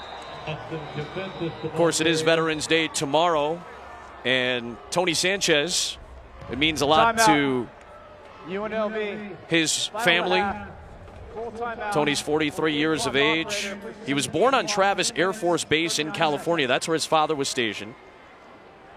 His brother Joey just returned off a 3rd tour over 1,200 total days in Iraq. He is back. He made the trip tonight to come to the game. There's Joey and Tony talking on the field in pregame. Tony was so excited to have his brother, a veteran of the Army Reserve, here. Tony's dad was in the Oakland Police Department for a long time, retired as a chief of police in the suburbs of California. A meaningful night for Tony and a meaningful night for all of us. You could just tell by listening to Coach Sanchez talk yesterday how much it meant to him, how proud of his brother he was. And to Joey, thank you for your service. To all the men and women that allow us to have this great freedom and live in this great country we get to, because freedom is not free. Somebody has to pay the price. Somebody has to put in the time. And there's so many of our veterans, our military out there that we can't say thank you enough. Yeah, Dusty, I got to thank Joey Sanchez before the game. He actually attended school here at UNLV before Tony started coaching here. Then he spent those 1,200 days deployed in Iraq before returning back here to Nevada. He's currently a student at UNLV working towards a nursing degree. His plan is to graduate, return to active duty, and work at a military medical center helping wounded warriors rehabilitate. So he's truly an incredible person. That is an awesome Incredible story. Yeah. 3rd down and 17 for BYU. UNLV now out of timeouts. Will stop Canada, put 40 on the play clock. So you can get this inside of 2 minutes before you have to kick this field goal, which would make it a 13-point lead.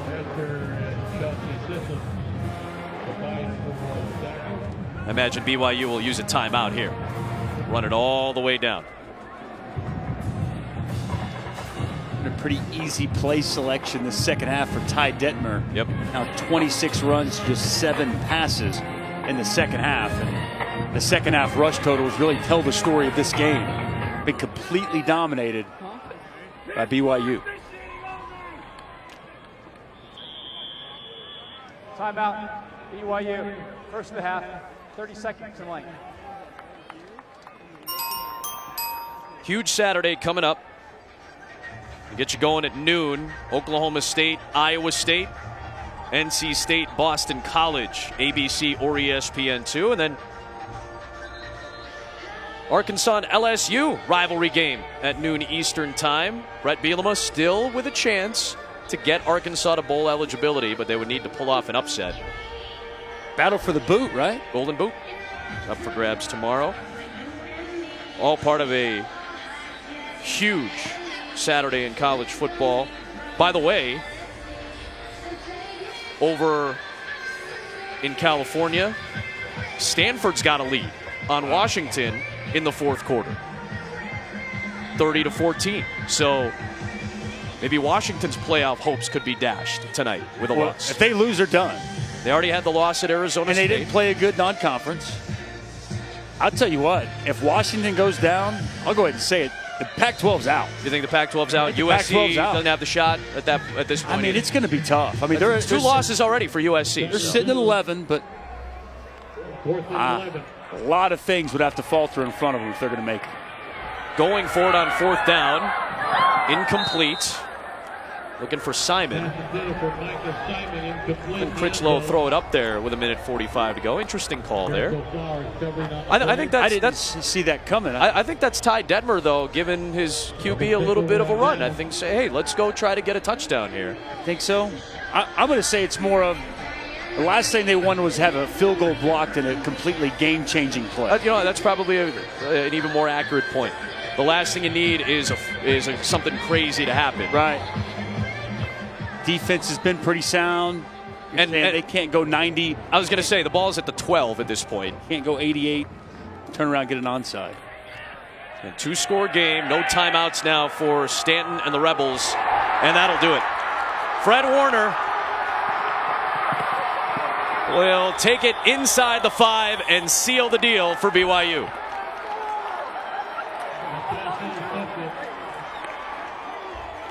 Rolling on the field's an interception, 1st and goal, BYU. Fred Warner has not practiced the last 2 weeks. He's been so banged up. He's just been in for game time. Well, this is a game clincher. He's an incredibly smart football player. and he does an excellent job reading the quarterback's eyes. It's zone coverage, never takes his eyes off the quarterback, reads him the whole way, steps in front of the pass. And the savvy veteran with a game-clinching play to get BYU back in the win column.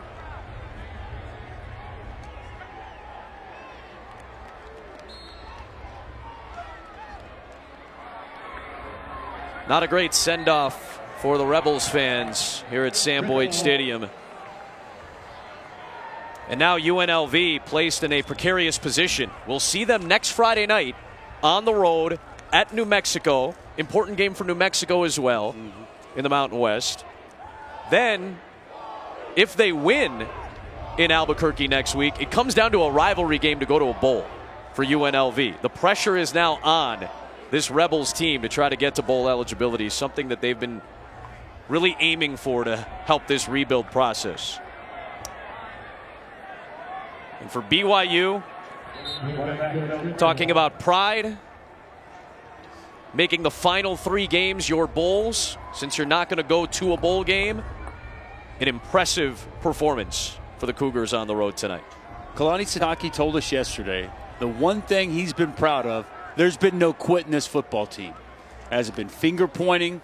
There hasn't been people complaining. Everybody knows within that program how difficult this season's been with the injuries, with the lack of success. Yet tonight they show up, leave it all on the field,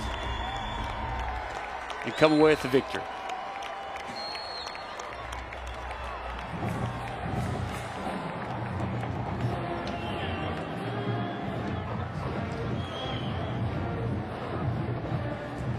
Joe Critchlow becomes just the 3rd BYU quarterback to start a game and win as a true freshman.